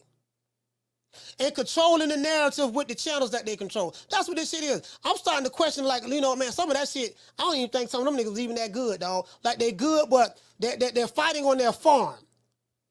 And then, shout out, again, Al Heyman is a master. I take my hat off to him. Al Heyman, he comes from the music business, so he know how to fluff it up. We can take some singles like Milli Vanilli, and, you know, and make people think they know how to sing. You know what I mean? You know, have them lip syncing. We can take somebody like a Milli Vanilli, right? Make them lip sync, right? In the studio and make it look good. Have everybody jamming. You know, girl, you know it's true. You get what I'm saying? Thinking they singing and it's really somebody else. You thinking this dude a killer because he fought Pork Chop Willie, Whole Can Cheese, Hobo Sam, Shorty Big Nuts. You know what I mean? Stanker Lanker. He don't fought all those goddamn dudes, and you thinking he a killer because the media outlets that that PBC controls was hyping him up. Well, Fight Hype said this. Boy, doggone, Michael Benson said that. Woo, goddamn, boy, Dan Raphael said this. You heard what he said?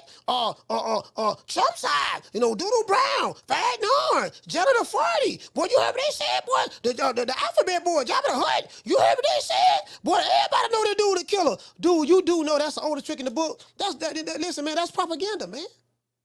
Well, what's the name? Doggone Ugas was a... Boy, you saw Ugas? Saw what he did to Ugas? Dude, Ugas was a punching bag. He just sat there. He ain't do nothing. And then Ugas went all that any goddamn ways. To be fair, y'all talking like Ugas was some kind of goddamn killer. I mean, that man is a C+ fighter at best. A B- on a good day. Let's be real. He whooped Danny Garcia. Hey, come on, man. They took turns kicking Danny Garcia ass in the welterweight division. Keith Thurman beat him. Spence beat him. And doggone Sean Porter beat him. He lost all of his step-up fights in the welterweight division. His best fights was at 140. And he didn't get all the fights there, but his best fight, I think, maybe was, what the dude name was? I forgot the guy name, man. I forgot the guy name. He knocked him out. I think he knocked him out with a left hook. I forgot his name, though, at 140, though. But y'all know who I'm talking about. You be hyping these niggas up, man. This shit is a product of marketing, advertising, and doggone you know, and hype. That's all that shit is. True.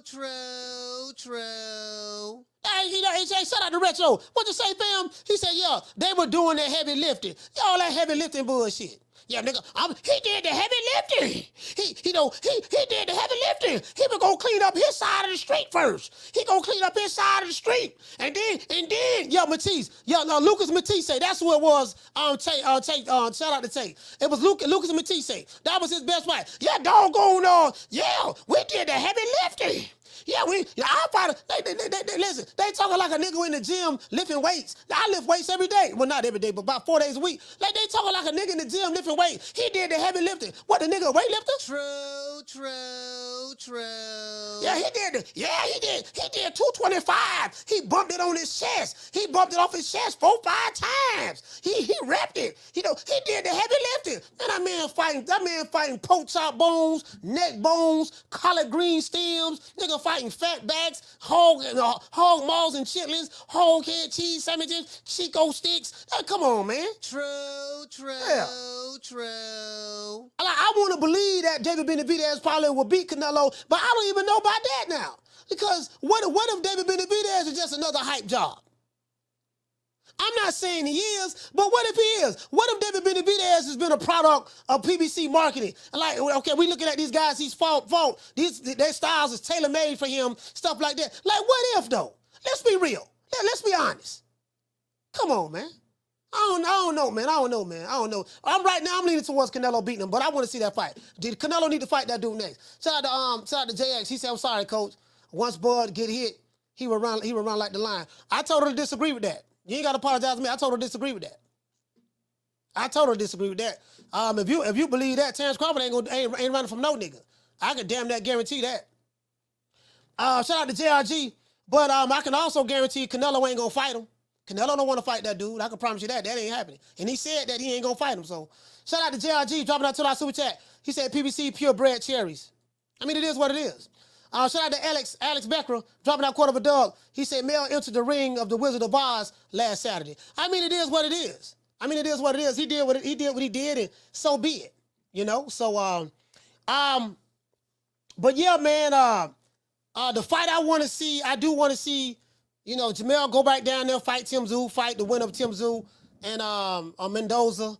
And Canelo fight whoever he gonna fight David Benavidez, the winner of David Benavidez and Andrade. He need to fight those guys. I don't want to hear no shit about, because I know how some of you Canelo fans is. Y'all worship Canelo.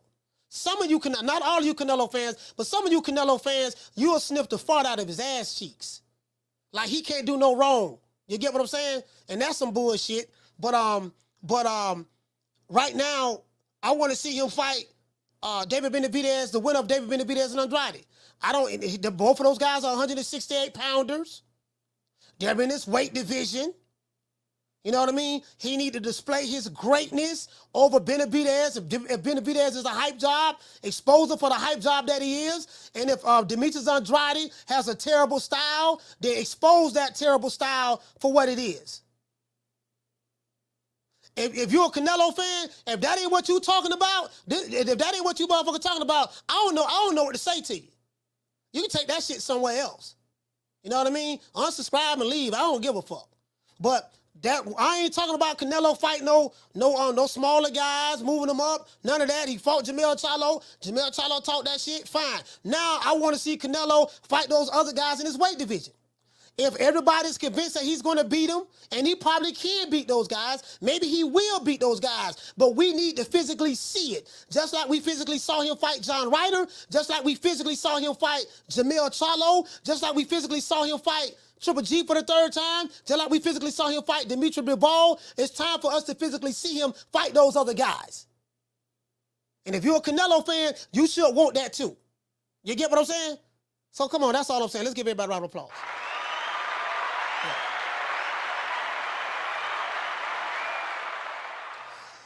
Shout out to everybody call the show. Shout out to Adolfo. Shout out to Rob from New York. Shout out to Mark from Oakland. Shout out to Rye from Tennessee. Shout out to T Skills from Jersey, Brick City. Shout out to Jamie from New York. Shout out to Mike from Killa Cali. Shout out to Fast from B-More. Shout out to L from Kansas City. Shout out to D-Block from Dallas. Shout out to Troy from B-More. Shout out to Gomez from Maysound. Shout out to David from South Carolina. Shout out to Ron Boy Fresh from DC. Shout out to Yarmans from Brooklyn, salute fam. Shout out to Derek from Florida. Shout out to my sister Summer in November. Shout out to Dez from Mobile, Alabama. Shout out to Big John from Texas. Shout out to Jared from Tampa. Shout out to OJ from the Bronx. It is what it is, man. Once again, it's on as our boy Coach Malachi Williams signing out. We got to get everybody who gave us super chat as well. And then I'm gonna give a shout out to everybody in the chat. Shout out to Raider Reaper for dropping that $2 super chat. He said Benavidez looked 200 pounds in his training. R.I.P. Boo Boo. Okay. Oh, y'all already read that. Shout out to Raider Reaper. Shout out to Alex. Shout out to JRG. Shout out to JXV. Shout out to Bless. Shout out to Ryan Frazier. Shout out to Swift 718. Shout out to Boxing Gyms. Shout out to Ebony 76. Shout out to Deal 87. Shout out to FBA Crypto. Shout out to BG. He said BG say drop the membership link. Okay, cool. Shout out to as a matter of fact, the membership link is in my description. Look at my description, BG. You'll see the membership link. Shout out to Mailman Mac. Shout out to Jason Jimenez. Shout out to my brother, man, Retro Boxing the Documentaries. Shout out to Shad 1419. Shout out to B. Shout out to Jacob Sims. Shout out to Gertz. Shout out to Mark Nash. Also, man, you already know this is a Pro Tenderoni YouTube channel. This channel over here, we are the only ones that really represent for the ladies. Shout out to all of the Tenderonis, the Honey Dips, and the PYTs. Shout out to Mo Easy. Shout out to Felicia Williams. Shout out to Bree. Shout out to the lovely Amina. Shout out to Lita. Shout out to Bermanese Mendez. Shout out to Fee on the Tube. Shout out to the lovely Miss Connie. Shout out to Mimi 24. Shout out to Ebony 76. Shout out to Kiki. Say Thinta Sace. Shout out to Letitia. Shout out to the Duchess of Wisdom. Shout out to Green Eyes P. Shout out to Food Revolution. Shout out to my sister Nick Rich. Shout out to La Jessica. Shout out to Sheila E. We got a lot of sisters, man. Shout out to Jackie Hernandez. Shout out to Bless 365. Shout out to Elena. Shout out to Passion for Beauty. Shout out to my sister Lisa Bells. And shout out to Summer in November. It is what it is, man. What's going on, man? Shout out to Jamie Rivera, man. Robin V in the building. Salute to Pugilism, Retro Boxing and Documentaries. Timothy Bradley, salute to you, fam. Rick Glazer came on the show, and everybody hates Rick. You know what? Anybody that the Wakanda niggas don't like, I like. Anybody that the Wakanda niggas like, I don't like. It's very simple with me. Shout out to Schoolo X-Man, The Natural, Swat Jones, the Boxing Prophet. Who else we got? Shout out to Brandon Calhoun. Shout out to Rick Tim. Rick, what's going on, baby boy? Shout out to Rick Timms. Rez in the building. T. Seals from the ATL. Yaya. It is what Mike the Mobile Mechanic. Tommy Guns in the building. Dr. Paul Evans, the good doctor, etc., etc., etc. This what I'm gonna say too, man. Listen, I'm tired of all these niggas calling here talking all that soft ass shit, man. We gotta tell it like it is, regardless of what. Shut that soft ass shit up. And the best man to win. That's some soft ass shit. Shut that soft ass shit up. All that soft talking. I know you can do it, man. You got to. Man, shut that soft ass shit up.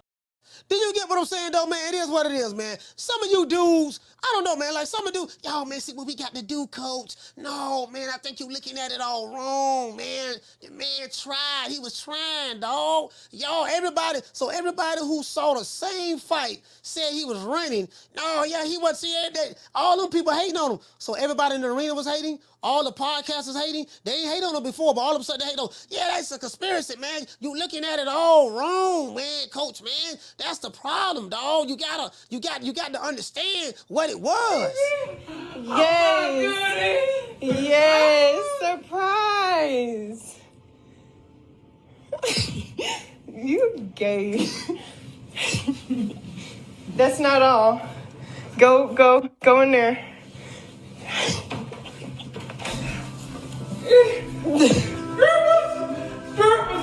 Yes. It is warm. Yes. I love you. Just because. Yeah, see, that's a problem. That's a problem right there, dog. I came up in a different era. I'm old school, born 1974, not 4-4. So the era I came up in, I can't relate to this shit, dog. I want to thank the whole hood who came out here. I love y'all. I did this for the hood. Y'all know I beat that boy. Some people say that, man, coach, you're hurting the group on the YTBC. They say, coach, you know what I mean? You making the YTBC look bad. You know what I tell them niggas? I'm the best thing ever happened to the YTBC. Hurting the group? I'm the best thing ever happened to this damn group. Nobody's bigger than the group. Y'all ain't stupid. I'm the one selling the records. They coming to see me. They coming to see the Temptations. Ain't nobody coming to see you, Otis. Nigga, ain't nobody coming to see you, niggas. Anyway, check it out though. So over here at Nick Sack Promotions, right now we are a mixed martial arts. We are a comeback sport promotional company, Nick Sack Promotions. Right now we cover karate, kung fu, jiu-jitsu, MMA. We cover wrestling. We have world-class mixed martial artists over here. We have world-class wrestlers, and we have world-class boxers as well. Oh, pussy ass nigga, what's going on, boy? I'm telling you, boy, I'm knock your fuck ass out, boy. Blow for blow, pound for pound, nigga. I got the title, nigga. I'm telling you, boy, I'm finna knock one of you Wakanda niggas out. Nigga, I got these hands, nigga. I'm throwing them paws at the nigga, finna knock your ass down again, nigga. Get your ass back up, nigga. Don't run, nigga. I'm telling you, boy, I want all the smoke. Nigga, I'm throwing them paws, nigga. I'm putting them hands on you, nigga. I told you what I'm gonna do to you, nigga. Catch you with the check left hook. Nigga, check left hook, nigga. I told you, boy, pound for pound, nigga. I'm the best. This more action than any Devin Haney fight. Put these paws on you, nigga. I told you, I got your backing up, nigga. I got your backing up. Nigga, watch that check left foot, knock your ass down again, nigga. I'm telling you, boy, it is what it is, nigga. I'm gonna make it do what it do. I'm telling you, boy, we ain't even playing over here, boy. You get what I just want to let you know now. Anybody want to come over here and sign up with Nick Sack Promotions? We got you. We cover wrestling, MMA, and boxing. I don't even play, nigga. Wakanda, bring your ass over here, nigga. This what I'm gonna do to you. Oh Lord, him. Oh, I just kicked Wakanda in the face. Oh, hit him in the stomach. Oh Lord, kick him, slap him, kick him again. Oh Lord, I'm beating Wakanda ass. What you gonna do, Wakanda? You want some more? Oh Lord, hammers, go up on him, bam, catch him in the neck. Ah, Lord, Wakanda is dead. That's how you get rid of that gooch grease. There's too many niggas got too much gooch grease going on. That's the problem. Oh Lord, I swear to God, when I see that whole ass nigga goes man like highways, I'm gonna put them paws on him. Nigga, Wakanda forever, bitch. Oh Lord, he threw Wakanda through that fence. Wakanda is dead. Oh Lord. I tell you what though, I think the brother's right. Maybe I'm being a little bit too hard on Jermell Charlo. Shout out to them boys over there, man. It is time to celebrate. At least Jermell Charlo got the back.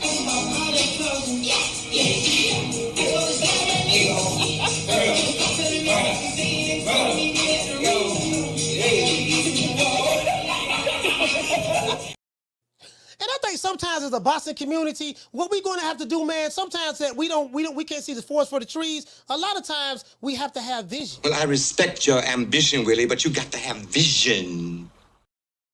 Do you get what I'm saying? We got to have vision, man. We can't be angry and mad all the time like Clubber Lang.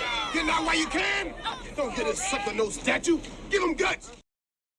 And one thing I do like about it, but like the Charlo twins, they are known for calling people out. We the Charlo twins, we known for calling everybody out. Please call these people out. Listen, the whole world's looking at you. Call these people out, What's up? It's the Jermell the Hitman Charlo. Let's get it. Who want it? Name them names, man. They know who they is. Name them names, please. The names need to be named. They know who they is. The Mexican Monster. Mexican Monster. Mellow. If you are a pro network fan and you don't love boxing like that, and you say you're a boxing fan, but you value networks, you are fans of boxing networks like Showtime, fans of promotional companies, you fans of everything other than boxing, I want to say a special prayer for you special ass niggas. And I want you to hold on to God's unchanging hand, because He helped Joshua fight the battle of Jericho. Yes. He helped Daniel get out the lion's den. He helped Killa Cam get off the island. Lord. If the Lord can help Gilligan get off the island, He can help these niggas pick their nuts up and don't run when they get into big fights. You get what I'm saying? Like, really though, like if the Lord can do that there, He can do anything. What about Rocky Marciano? Oh, there they go. There they go. Every time I start talking about boxing, a white man got to pull Rocky Marciano out their ass. That's the one. That's the one. Rocky Marciano. Rocky Marciano. Let me tell you something wonderful. Rocky Marciano was good, but compared to Joe Louis, Rocky Marciano ain't shit. He beat Joe Louis's ass. You know what? I think sometimes people got to think before they say things. Before you call the show and say some soft ass shit for a nigga that's a lion, you might want to plead the fifth. I plead the fifth. I plead the fifth. 5, 1, 2, 3, 4, 5. Anything you say, 5. Go ahead, ask me a question. Did you? 5. And I tell a nigga time and time again, you ain't gotta like it, but you better respect it. Nigga, when my name come up, respect it. Let's go. Stop playing with my fucking name. All 3 of y'all, stop playing with my name. I ain't gonna say it no more. Put some respect on my name. Y'all can say what y'all want to say about Wilder. And you guys know I have clowned Wilder in the past. Not really just Wilder, but it was just fans. He had some crazy fans that kind of like attacked me when I first came online. But one thing about Wilder now, Wilder going to go out on his shield. He went out like a warrior. He got knocked out, but he went out like a warrior. Wilder didn't do no running. Don't ever forget, when I found you, you was strung out on coke. When I found you, you was like a big house, contemplating about killing yourself. So don't you ever forget who brought you to big time boxing. I drugged you back. I brought you back. I provided food and put food on your table for your family to eat. And I'm doing it for the second time. So don't you ever forget that. I just want to throw that out there, man. We got to bring it back. We got to bring it back to big time boxing, man. Some of you dudes that's under contract, you want to come back and renegotiate, but you ain't got no value to renegotiate. You ain't really got no position of leverage to renegotiate the contract. You signed the contract, whatever on the contract, that's what it's going to be. Who you think he is, DJ Quick? No, huh? No, I ain't saying Kid Capri? I didn't say that. Oh, you must be Jimmy Walker. Blue, you ain't nothing. You don't deserve nothing. You don't get nothing. You get what I give you. I got a contract between me and you that say you do what I tell you to do. Therefore, shut the fuck. Don't say nothing. Don't speak to me. Don't look at me. I tell you something. Money, I just said. Blue, if I raise up, gonna be trouble. Trouble. I'm walking off. And I want to give a public service announcement to the haters. If you hating on a coach, hating on Coach Malachi, talking dirty on my name, scandalizing my name, dismerchifying my good character, me and Dr. Umar gonna take your chick. If I take your woman who never been out the United States a day in her life, if I take your woman who never been out the United States a day in her life, if I take your woman who never been out the United States a day in her life and take her with me, she spent a week in Africa with King Kong Alicious. She's going to spend a week in Africa with King Kong Alicious. Do you think she ever coming back home to you? Let's just be honest. If I take her on a ride with the prince, do you really think she coming back home to you? I'm going to drink to that. Next Negro who hate, I'm going to snatch your chick. All these old cream. See, that's a problem, right? We got too many cream corn ass niggas in boxing online. Yep, that's right. I'm running things. I'm running things. Cream corn. That's why they call me that. Smooth. I got more measure for your pleasure. Stick with me, baby. I'll have you farting through silk. And let a nigga mess with me. I'll jump on him. All 93 pounds of pure dynamite.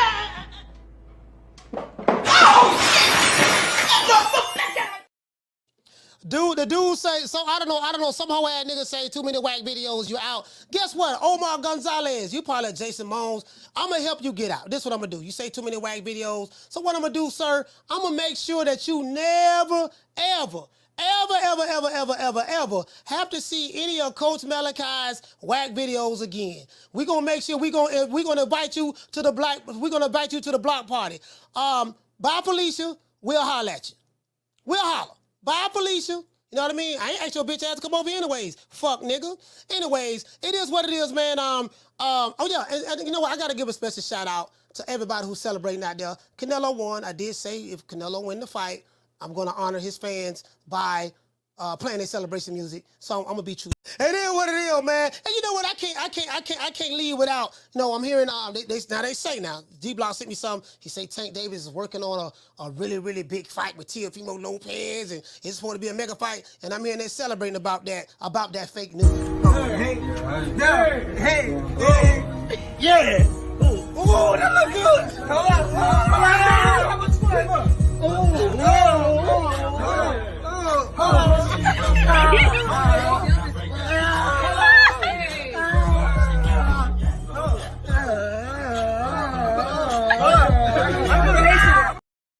Hey, shout out to everybody in the chat, man. Shout out to Brady12, LaJessica in the building. Shout out to who else we got in the building, man. Again, you guys know me, man. The whole ass nigga be coming over here with that bullshit. They got the wrong one, man. Like, we don't give a fuck. Like, we don't need them over here. We don't. Go back to your mama house. Shout out to the one, Mr. Ham. Shout out to Swift718. Shout out to Rick. Shout out my main man, Rick Timms. Stephen X, it is what it is. Once again, it's on. Everybody who I may have forgotten. Shout out to Jew Money, MK Productions, my brother Retro Boss in the documentaries, Mark Nash, Gertz, Brady 12, Tommy Guns. It is what it is.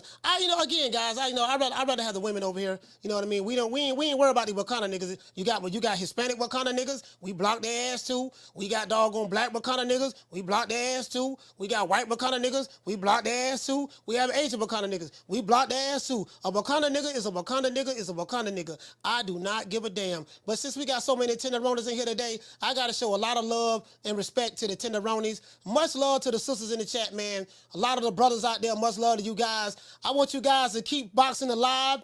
Don't worry about it. We will get some more big fights, hopefully. I think we will. Al Heyman will figure something out with the PBC. Things will be okay. And it is what it is, man. Once again, it's on. I see you guys tomorrow at 3 o'clock Eastern Standard Time. Sign up for the newsletter. It's pinned to the top of the chat. And I have a video dropping tomorrow. Y'all know what time it is.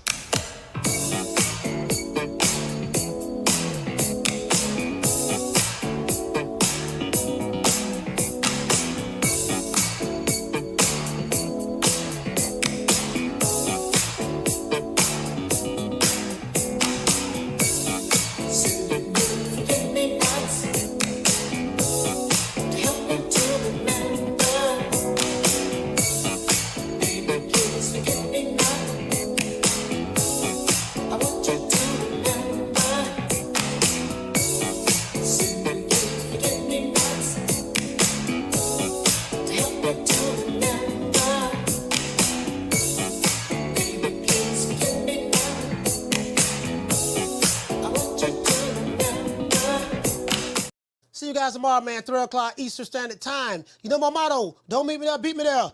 Peace. Man, I'm out of here, bro. Let's go.